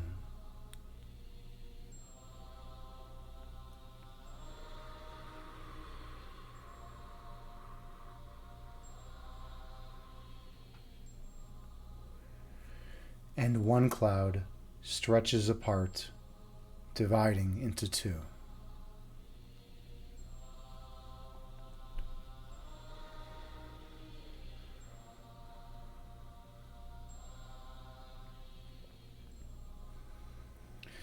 These clouds move through the sky before disappearing over the horizon.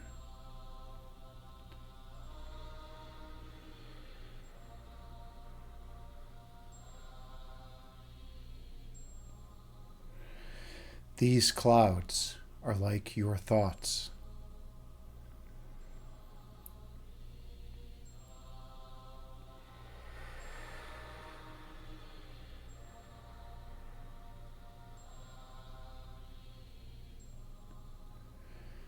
Thoughts come into being and exist for a while in conscious awareness. before disappearing from your mind.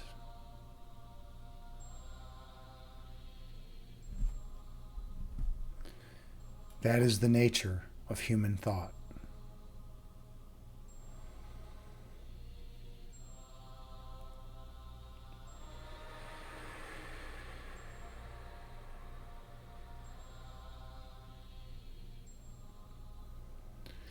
Inhale.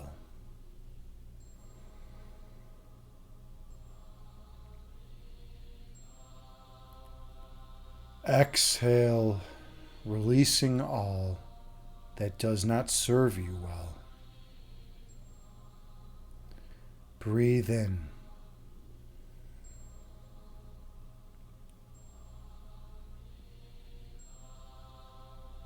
Breathe out, releasing all that is of no benefit to you.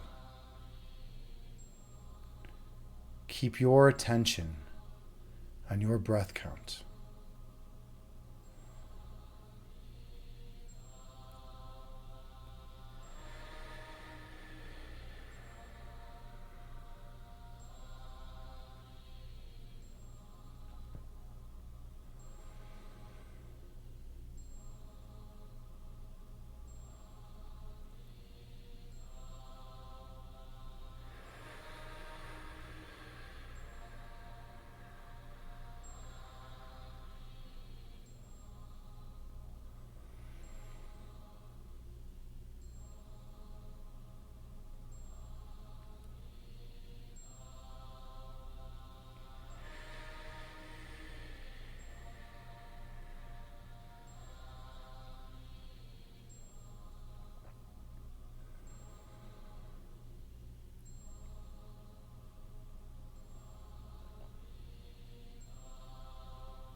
When thoughts arise in your mind, visualize them as clouds floating through the sky before disappearing over the horizon. And return your focus to your breathing.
Your essence is love.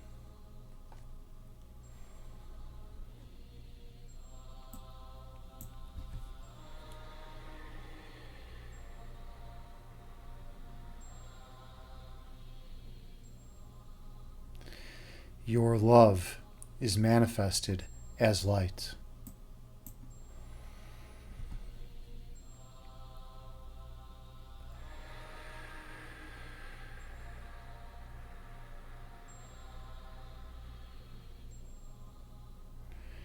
Your purpose is to shine your light on others.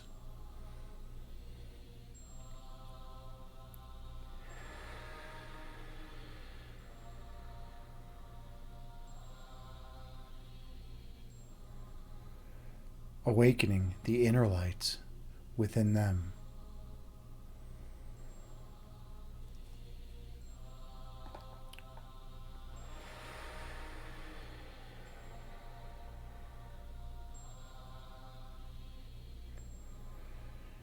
Having remembered their own inner light, they will shine it on others.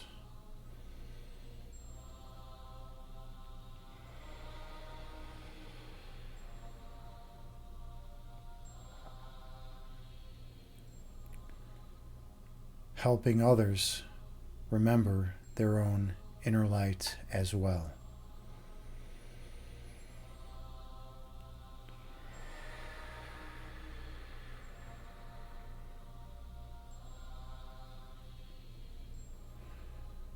Until all of humanity has awoken from the dream of separation.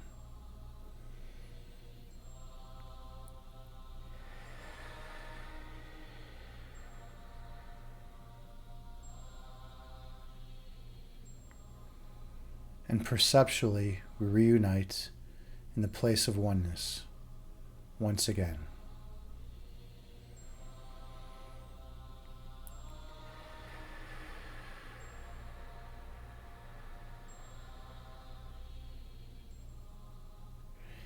Inhale.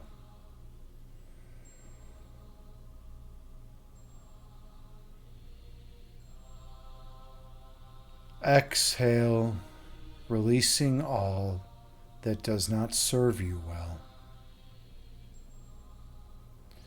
Breathe in.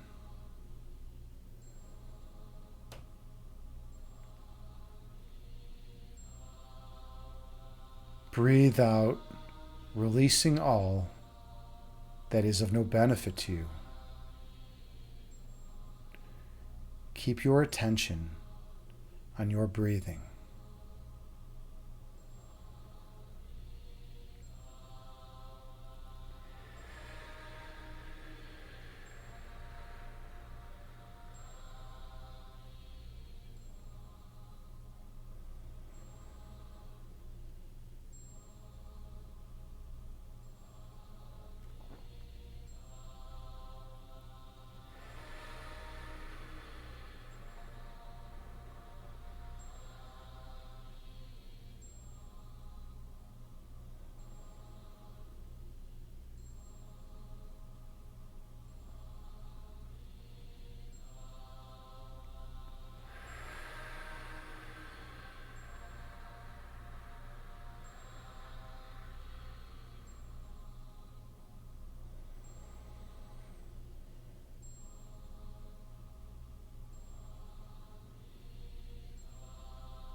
On your next breath, travel down beneath the level of conscious awareness.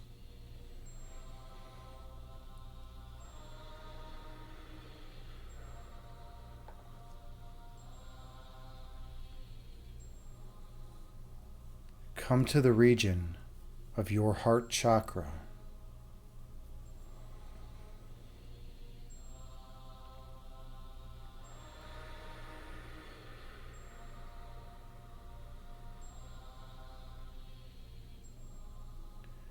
Feel the divine love emanating from this location.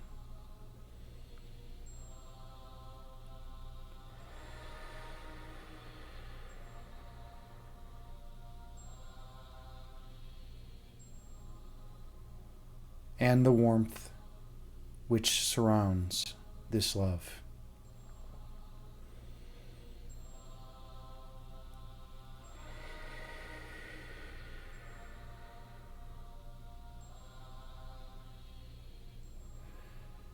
Give yourself permission to experience the perfect peace residing here.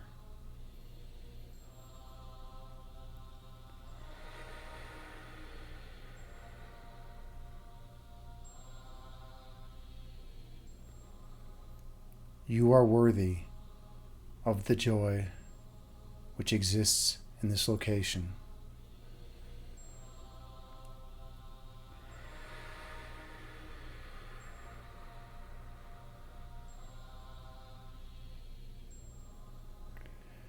Division of any kind cannot enter here.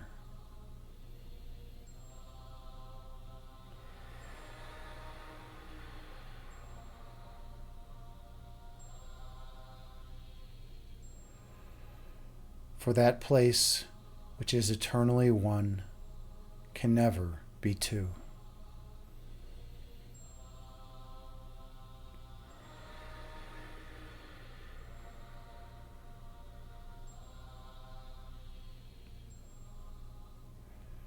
Fear of any kind is barred from entry here.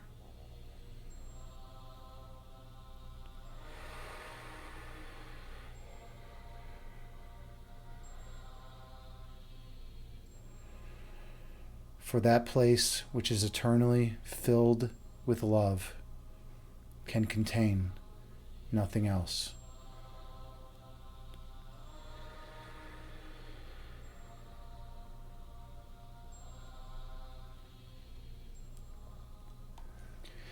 Inhale.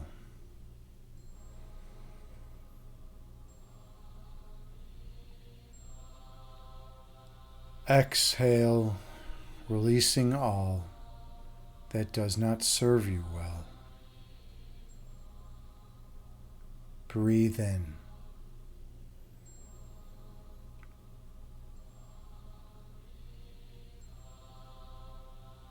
Breathe out, releasing all ego which obscures your third eyesight.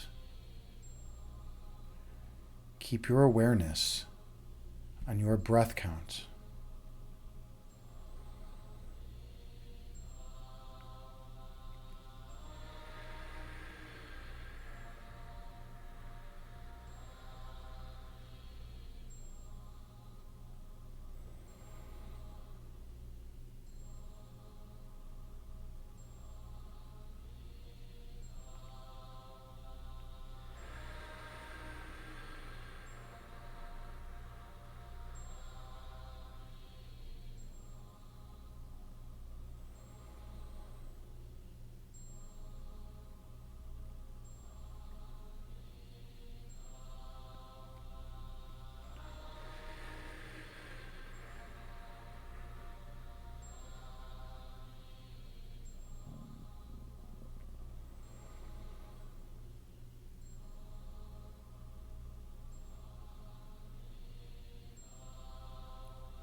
As thoughts enter your mind, visualize them as clouds floating through the sky before disappearing over the horizon.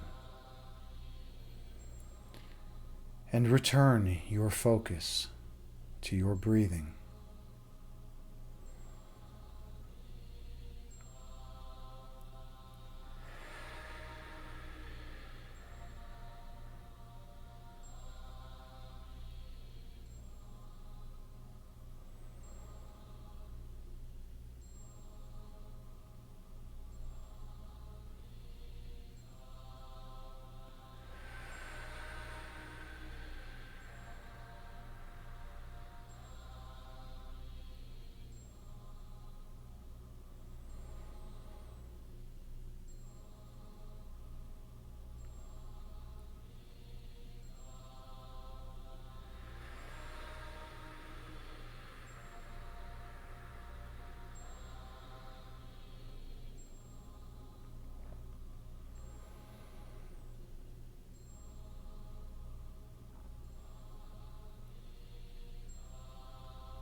On your next breath, travel all the way down to where your essence flows the strongest.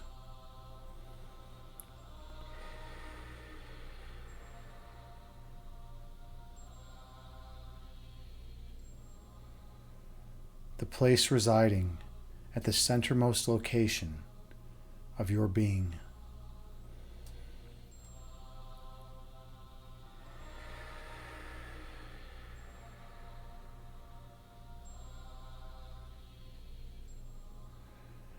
Experience the most pure love in the universe residing here.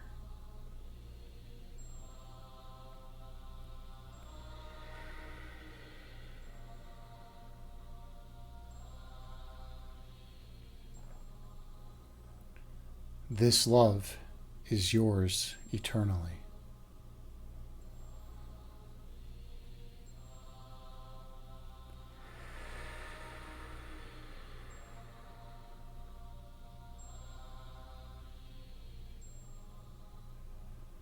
Focus on your center point.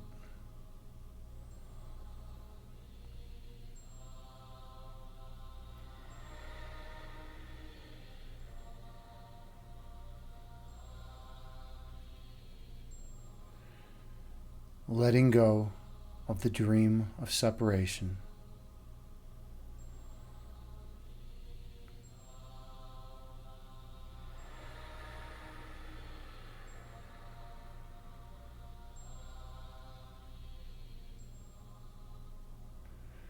Dive deep into your center.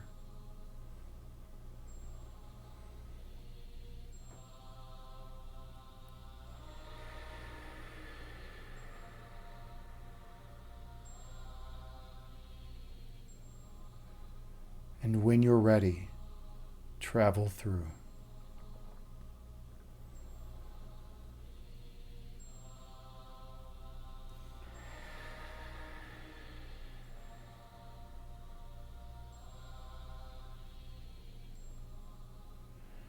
I'll see you on the other side.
Here, at your center point, you recall your true identity.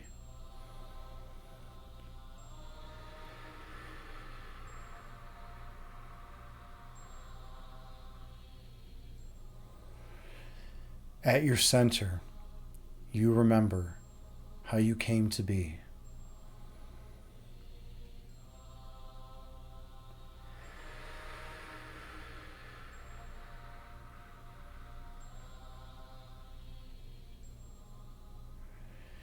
Here, at your center point, you recall your divine purpose.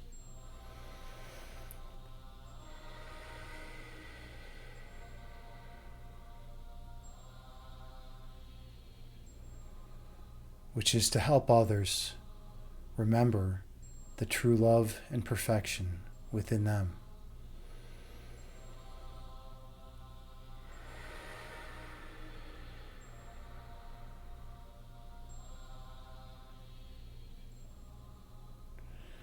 Your center point was given to you for all of eternity.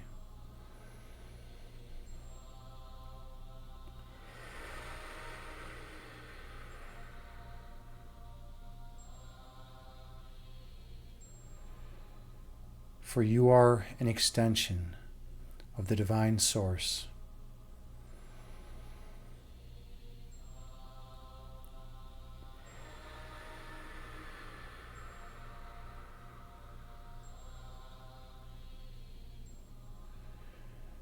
Being love, you flow eternally from love.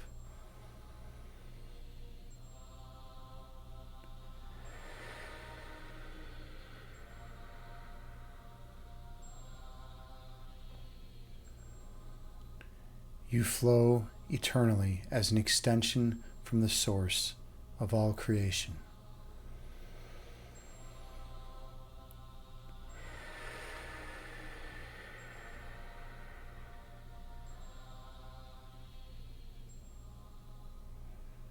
Realize your divinity.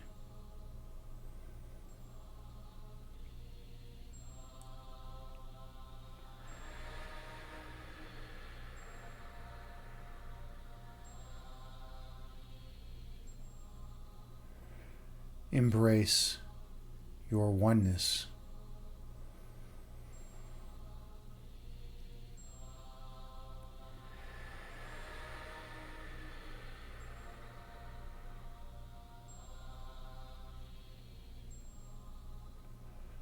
Let go of your corporeal ego.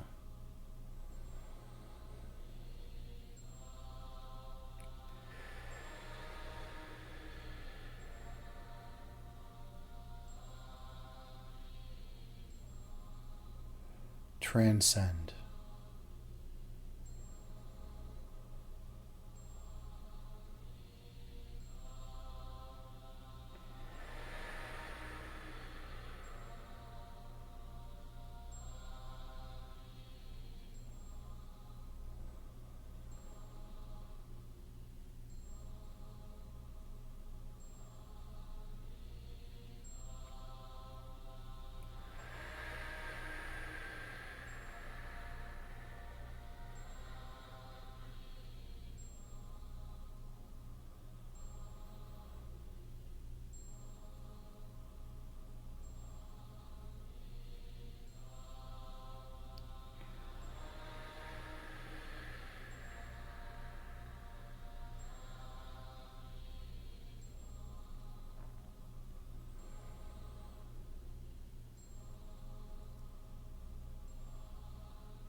Inhale.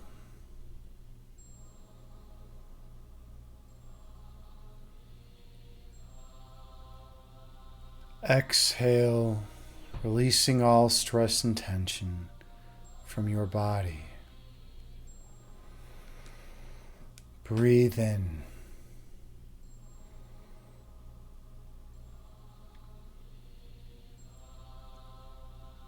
Breathe out, releasing all fear from your mind. Gently open your eyes and return to the present moment, bringing with you the peace from this meditation throughout the remainder of your day. Namaste.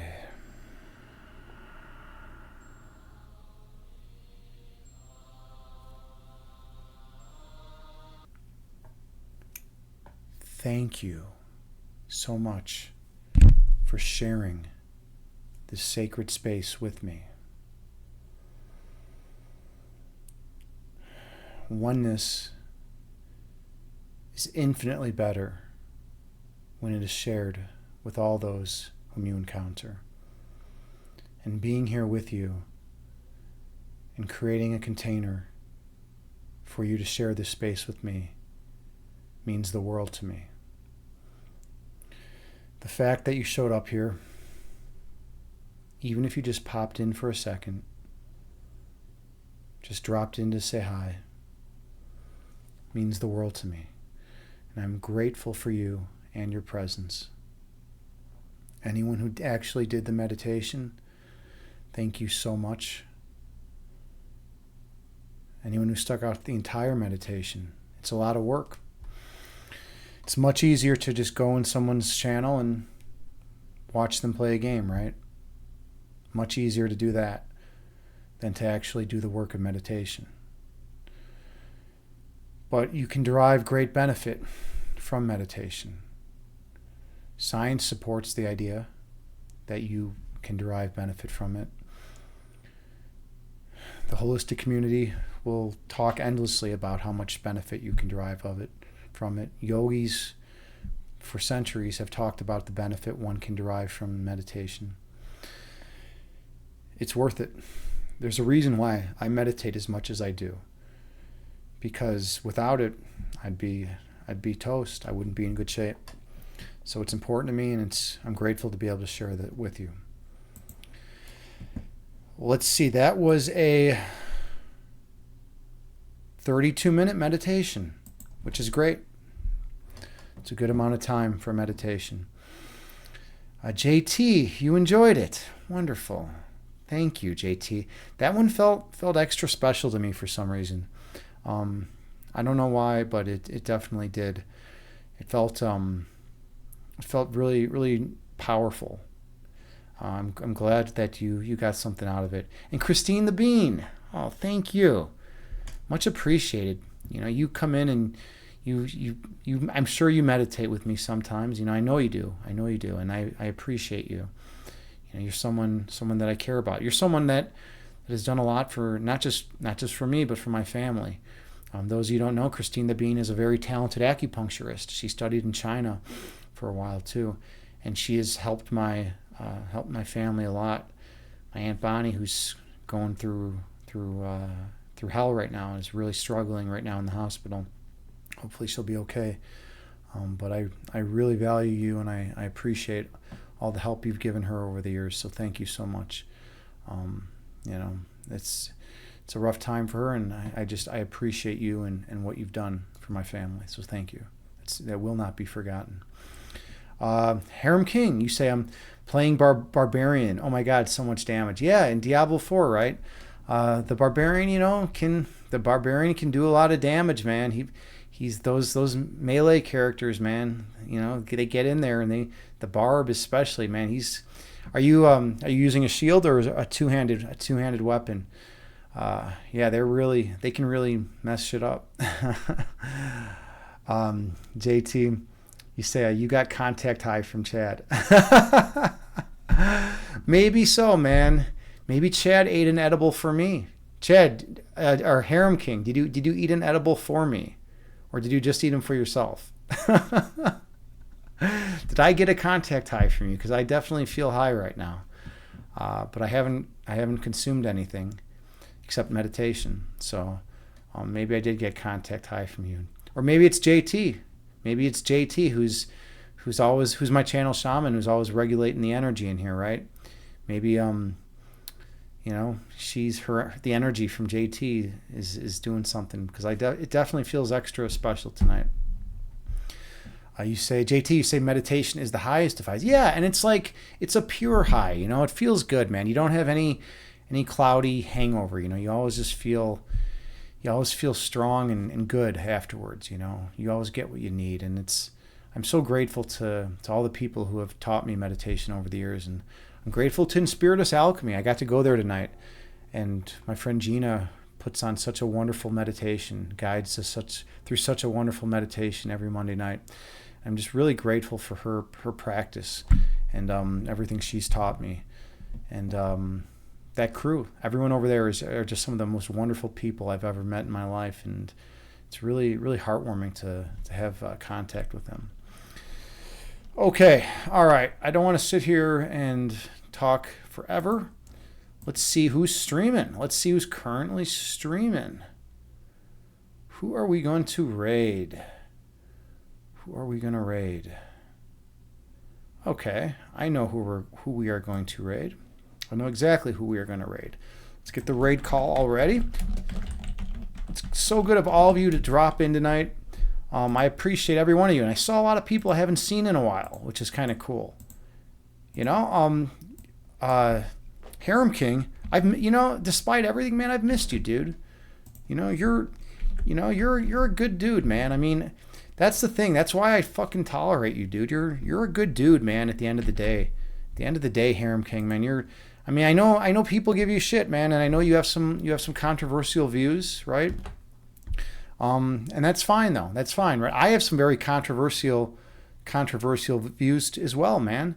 And I'm gonna give you shit sometimes, obviously, but at the end of the day, you're my fucking brother, dude. I care about you, man, and I'm glad that you're enjoying Diablo 4, and I'm glad you're getting you're leveling up and you're rocking it, and you're a welcomed member of the community, man. So it's good to have you around. It's good to have you back.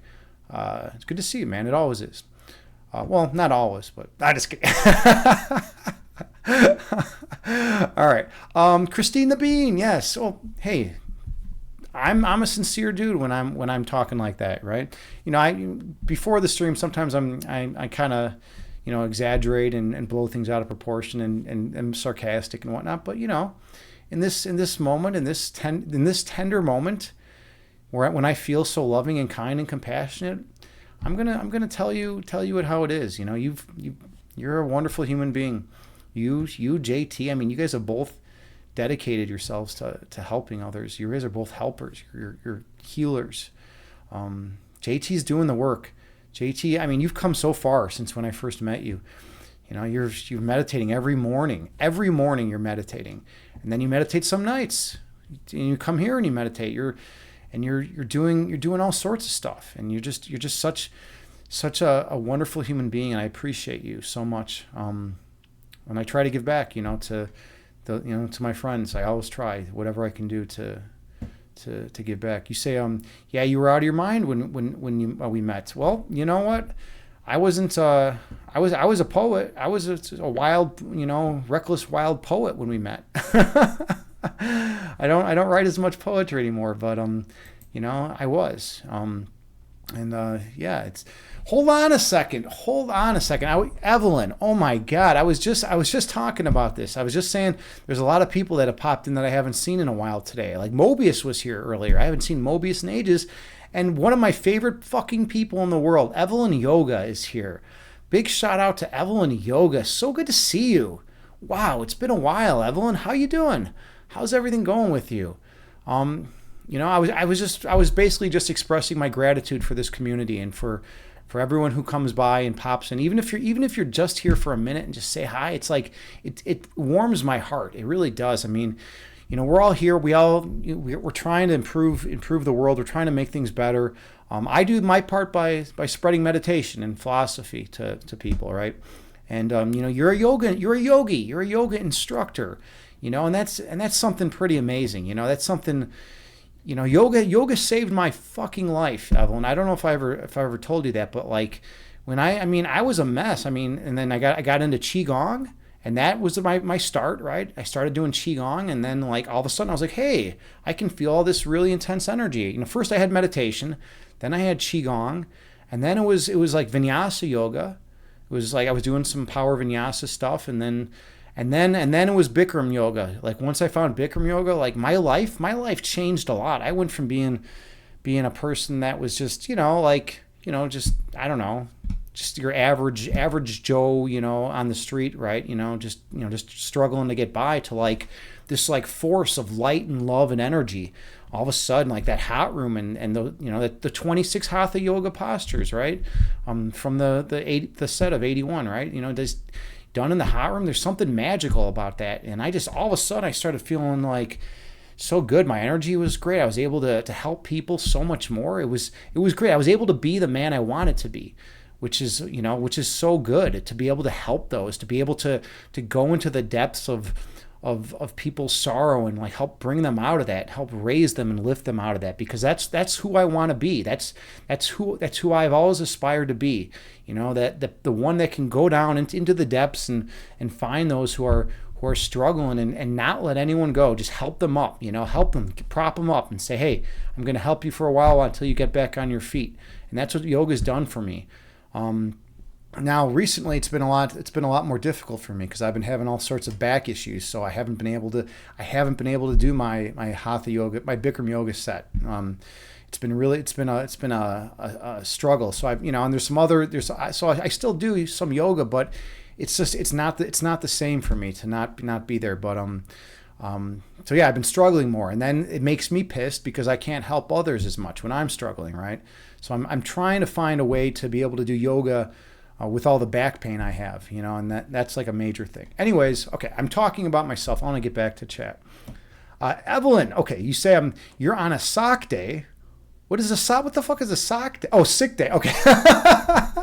All right. I think a sick day is very different than a sock day. I was like, wait a minute. She just wears socks. She just wears socks like one day every once in a while. So are you barefoot all the other? Actually, most of the time I see you're barefoot because you're doing yoga. So sometimes you wear socks. Okay.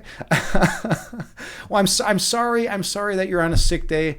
It would have been better if you were just wearing socks and not sick. But if that's the reason you're here, then like maybe it was meant to be, or maybe I'm just being grandiose and having like, you know, dreams of grandiosity, right? Evelyn, you say yoga saves everyone's life. Yeah, I mean, it fucking does. It does, and I'm sorry for not being tactful, you know, I swear sometimes, right? But yoga is, and like, I know I sound like a broken record, right? And I know I'm just probably preaching to the choir, but it definitely saved my life, and it enabled me to help other people so much more. Let's see, Evelyn, you say, you can't imagine you being average. I mean, I was just like, you know, I was like a metalhead. I mean, I wasn't okay. I was into meditation. You know, I was into metal. So that was kind of cool, right? And I was into science and like, I don't know. I was, you know, I still was funny and stuff, but I wasn't a healer, you know. I wasn't someone that had the strength and the ability to like really go down into the depths and help raise people up, you know. I became like almost like a necromancer of sorts, you know. Yoga like turns us into like necromancers, you know. We have like so much more energy and strength. We can like really go down into the depths of death and like find those who are struggling and help them, you know. And then we can come out and it's like we still have energy to spare. It's crazy. It's crazy how much of a difference it's made in my life. And yeah, like you said, you know, it saves everyone's life. Sock days. Yeah, I love it.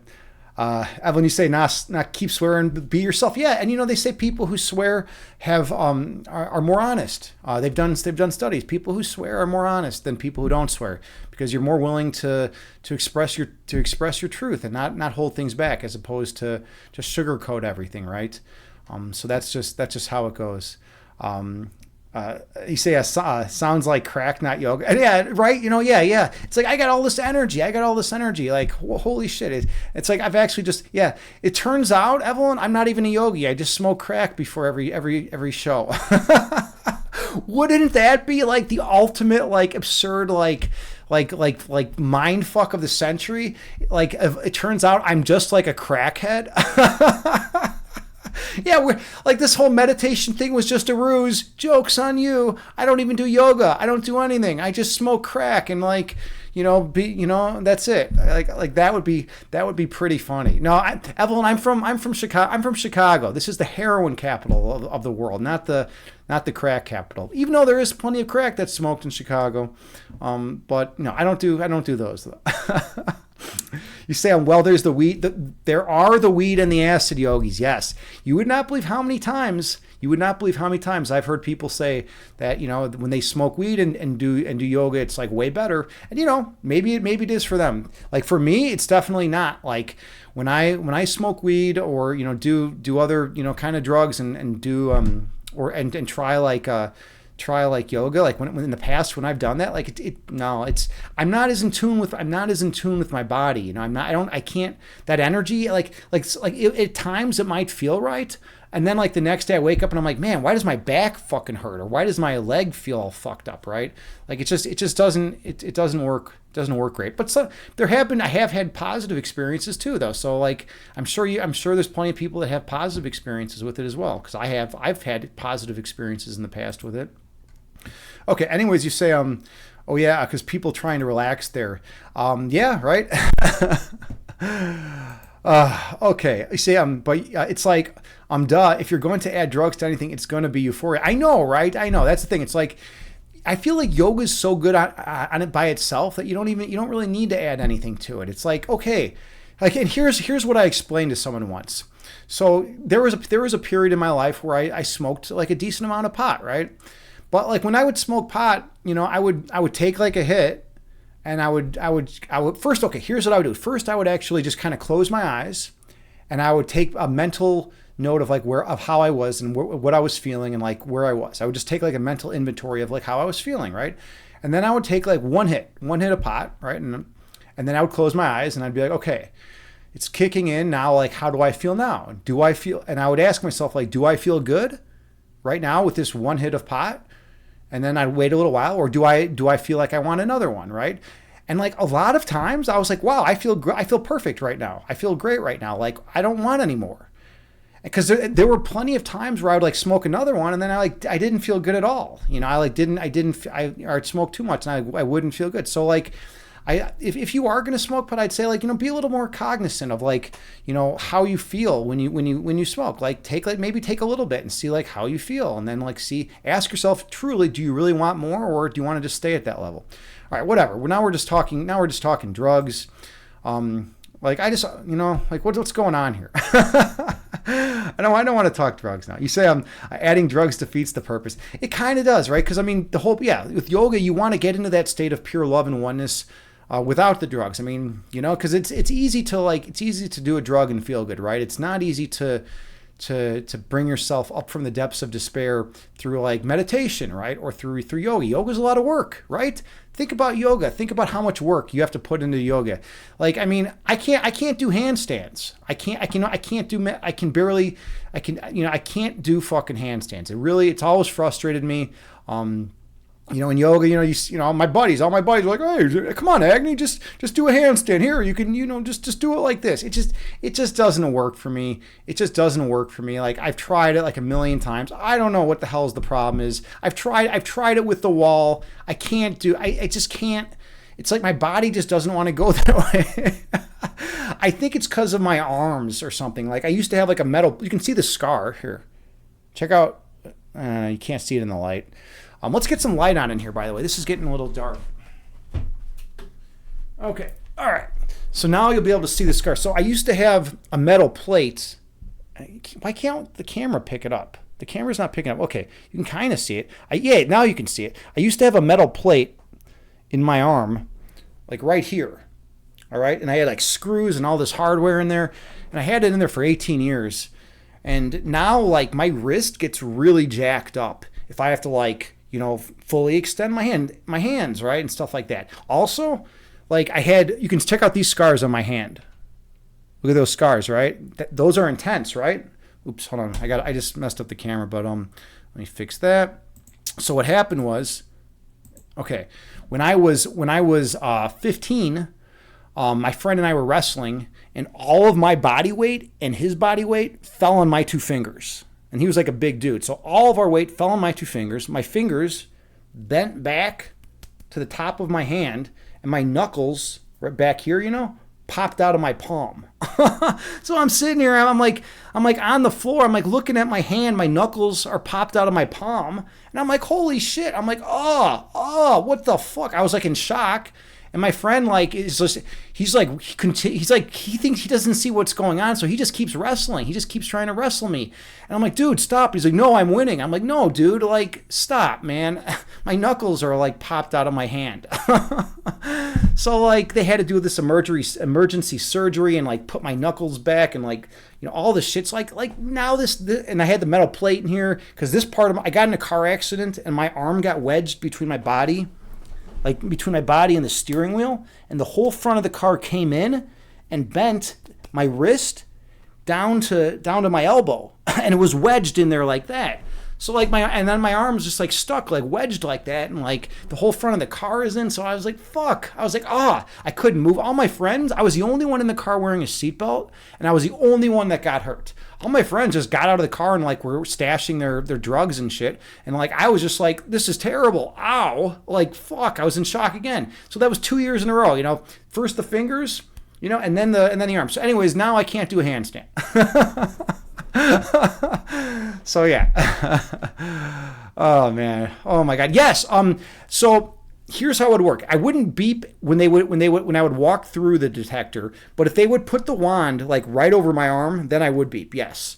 But not like just walking straight through. For some reason, if you walk through the detector, it doesn't pick up the titanium plate in there. But like if they put it right over it, yeah, it definitely would go over.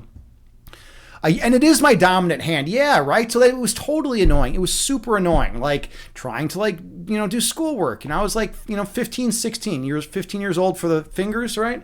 And then I was like, that shit finally healed up. And then like 16 years old, like my wrist is down, touching my elbow. I broke the radius and bent the ulna. Like the ulna was like this and the radius was like snapped and it was all fucked up and it was a mess.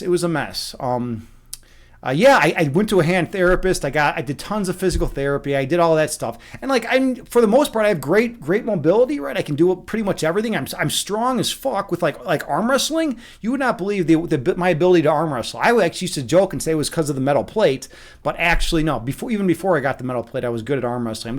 I have a lot of strength. I'm good. But if you notice, like here, like look at this finger, my middle finger. It doesn't go back. You can't really pick it up in the camera, but yeah, there you go. It doesn't go back as far as it should, like just normal, right? It should be like back here if I'm trying to like put my fingers back. It doesn't go back as far. And like and if I have to straighten out my wrist and push like hard, it kind of makes my wrist all messed up a little bit. So like I have to put weight in my fingertips a lot of times with poses and stuff like that. I have to use some of my fingertips for it. Yeah, exactly. It boings forward. Yeah, it's like a weird, yeah. But I did everything they told me. But that's just how it goes. When your knuckles are sticking out of your palm, like you're gonna have some issues, down. So, but it's like whatever. It just sticks forward a little bit. I can handle it. I'm not gonna die. But anyways, yeah. Like what's going on with you? So other than being a sick day, like what's new with you, Evelyn? I haven't even asked you anything about what the hell's... Am I an asshole? Like, I haven't even asked you much about yourself. Oh, man. I don't know. You say, oh, no, that's Stream Elements. I'm like ready to respond to my bot. That's ridiculous. I was, like, ready to respond to, like, my Stream Elements bot.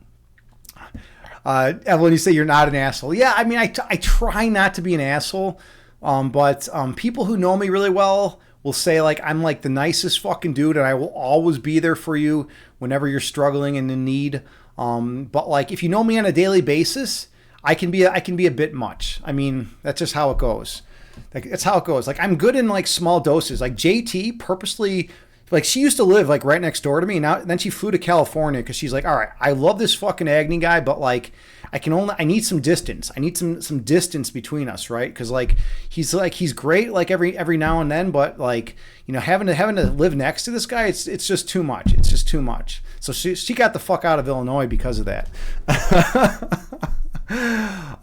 Evelyn, you say you have nothing at all to report. You're always working, so you're busy. You're just busy. Yeah, that's how it goes. Sometimes as an adult, like we're like, what the fuck? We're like, why is all we do work? All we do is work. Like, what else is there? It's like we can do work and then we can like maybe do yoga, right? It's like I'm doing work. I'm doing yoga in the morning. I'm doing some meditation. Like, I don't know. I maybe have a significant other, or maybe I don't. Like, I have like a friend that I maybe go out for drinks with, on the weekend, or like go out to, for a walk in the forest preserve or something, right? It's like we have like a few things, and it's like, okay, there's my life. There's it. That's it. That's all I get. It's like, what happened to the time?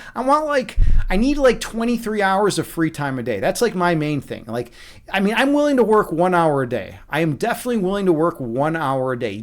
I just want to make $1,000 an hour and work 1 hour a fucking day, and then just have enough time to do the things I want in life. Can someone just like make that dream happen for me? Can like someone just help me out with that?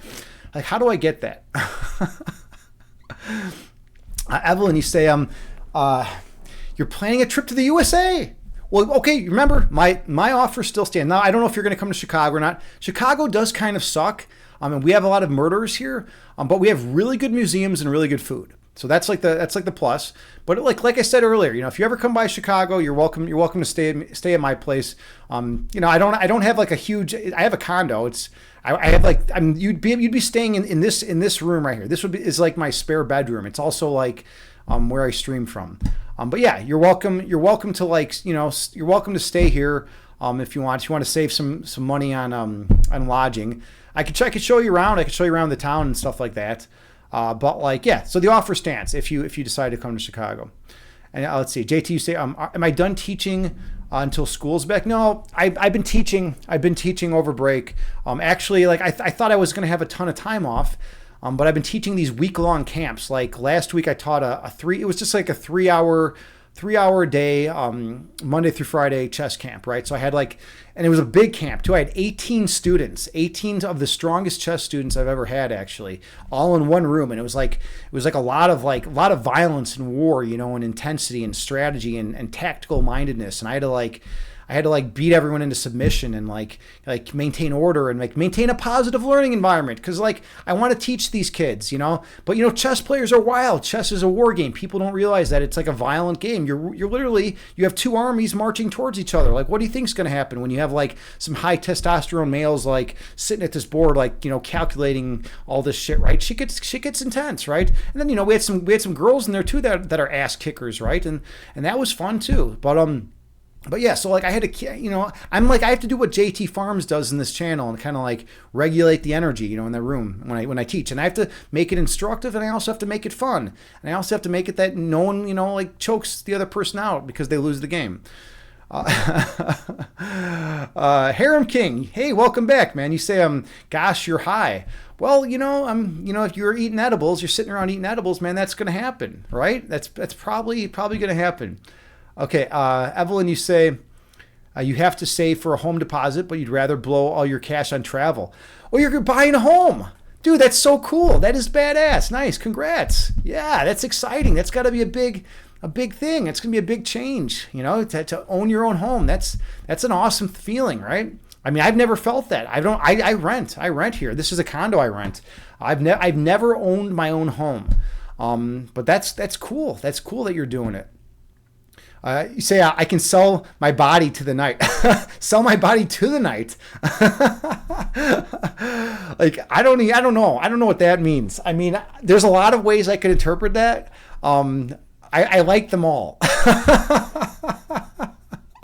That's funny. Sell my body to the night. I love it. Ellen, you say, yeah, you never owned anything and you'll have to save for a couple of years. Yeah, I mean, that's how it goes. But now that you have a solid career, I mean, you can do that, right? You can totally do that. You can just, save up, just kind of scrimp for a couple of years, just save up and then get a nice good down payment. So your interest rate will be low, and then you'll be good to go, and you'll have a home of your own. You'll own your own house. I mean, it's got to be good. I mean, Harem King, he owns his own house. He's out in Cali though. Oh, by the way, Evelyn, guess who Harem King is? You got it. right off bat. How the fuck did you know right off bat? Right off the bat, you knew it. That's funny. Dude, Harem King, you're not as sneaky as you thought, man. He thought he was going to be super sneaky. He's like, oh, I'm this surreptitious dude. No one's going to know who I am with this new name. And he comes in immediately, every single person knows who he is. Oh, man. Okay. Let's. Oh, okay. Oh, I see what you're saying. You said. Oh, you said I asked how to work only one. How to only work one day a week, right? Sell my body to the night. Yeah, right. I guess that's one way you could get away with it. But then I wouldn't feel good about myself. I would have a hard time rationalizing that. I mean, I can kind of rationalize some shit and kind of let some stuff fly under the radar. But selling my body to the night like that. I don't think I could. I don't think I could sleep well at night that way. I don't know. Evelyn, you say, who else would come in talking about being high? Yeah, right. Maybe. Maybe. I mean, you say, yeah, me too. I mean, I've thought about it. I live in Chicago, and there's a lot of prostitution in Chicago, so. I've definitely considered it. And then, there's also like the disease thing, I don't want to get some diseases and stuff like that. Like there's certain diseases that I can handle and there's certain diseases I can't handle.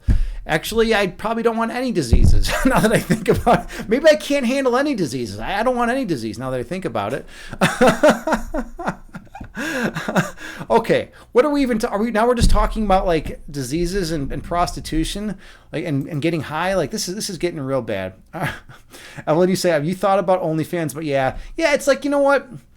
I mean, yeah, it's just probably not worth our time, right? You and I are kind of the same, Evelyn. I always feel like we're like kindred souls. We have like a certain, because we got the yoga mentality, but we're not like the super woo. We're not the super woo woo yogis, like the ones that are like like I don't know, like doing like the really really crazy shit, right? But we're like legit. I mean, you were a yoga. You owned a yoga studio. You're a yoga instructor. I mean, you're more legit than I am. I mean, I'm a meditation instructor, which is kind of neat. But like, and I practice, but like, yeah, we're like the more of the down to earth yogis who actually like, go to school and get like advanced degrees and things like that, So like, I've always felt like, we have like a decent level of attributes we share, I guess you could say. Harem King, you say Lonely Fans is amazing. I didn't know that's funny to call it, instead of OnlyFans to call it OnlyFans. I guess I didn't realize that was a thing, but that's pretty good. Let's see. When you say you're pretty cynical for yogi, well, so am I. I mean, so am I.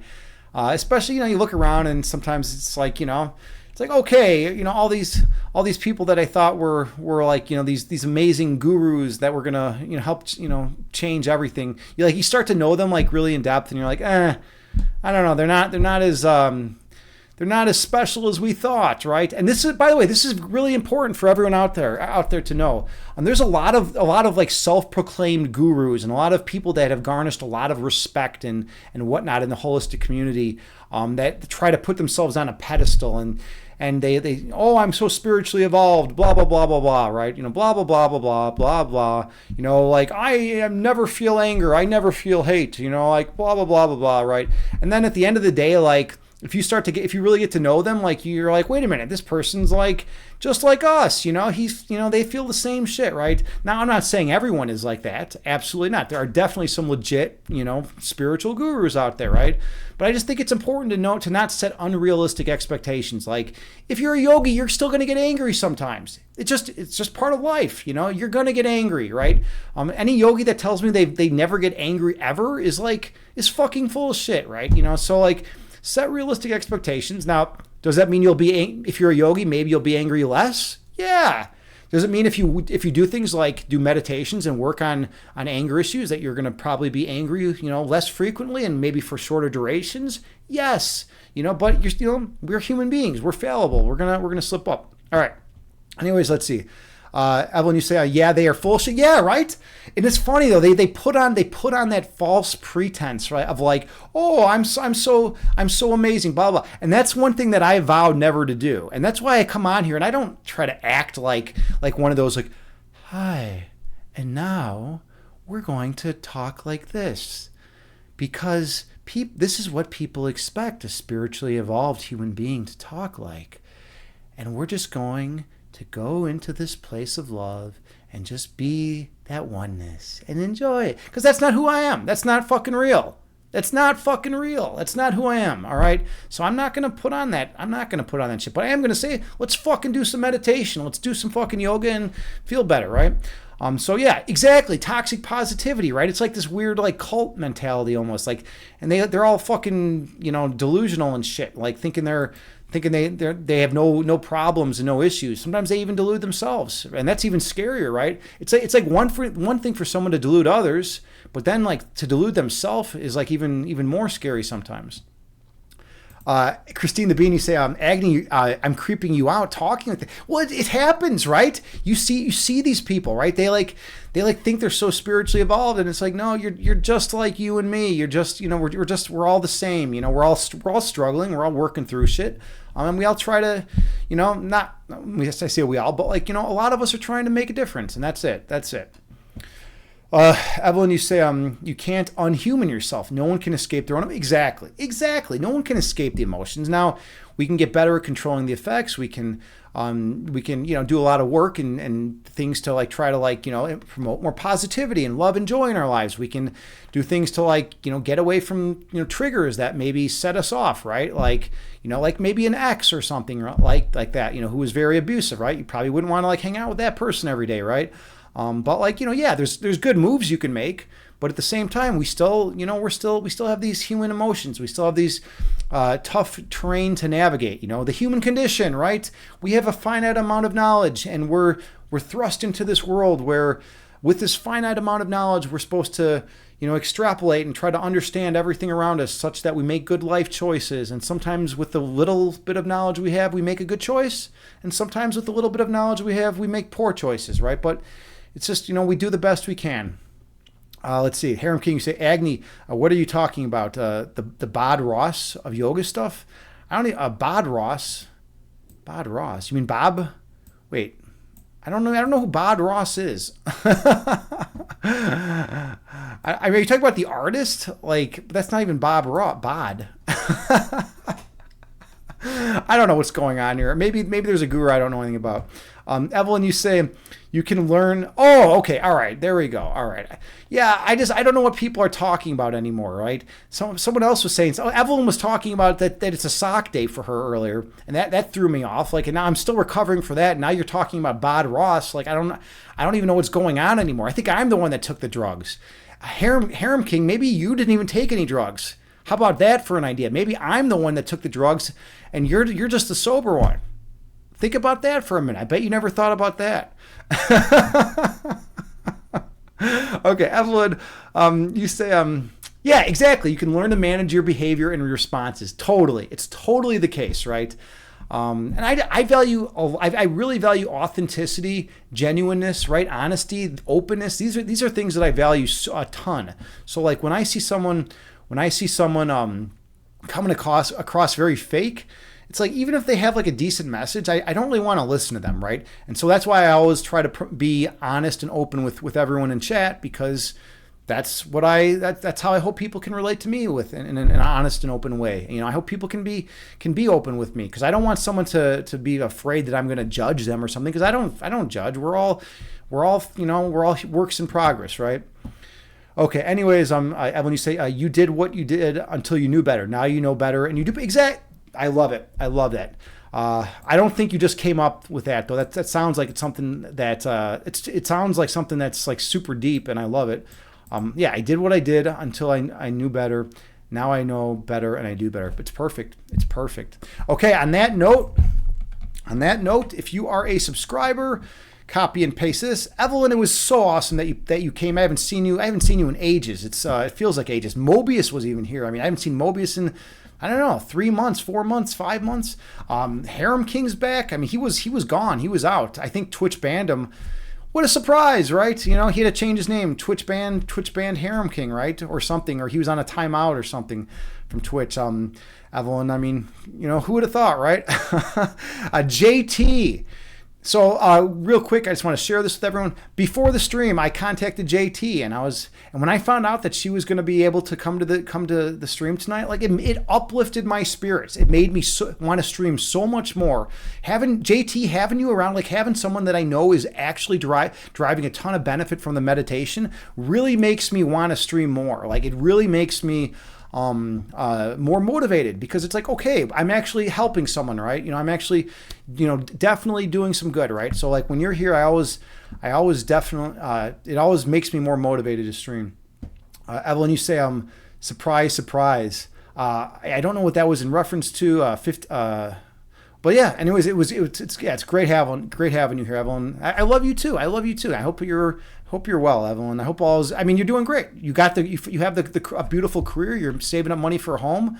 I mean, you're doing awesome. You're doing awesome, and you're going to visit the U.S., which is cool. And like I said, my invitation stands. If you ever want to come by Chicago or whatever, you have a place to stay. I'm true to my word. I'm true to my word. And if I'm not true to my word, you can go on Discord and you can be like, Agni's a fucking bullshitter. It turns out he's not genuine, and I'll allow it to be posted. Okay, all right. We got to get out of here. I'm gonna be here forever if we don't get out of here. So we're gonna raid a fellow Aussie, Evelyn. We're gonna raid a fellow Aussie. How about that?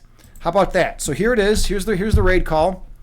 So this fellow Aussie is really cool. She's first of all, she's hilarious. She's a comedian.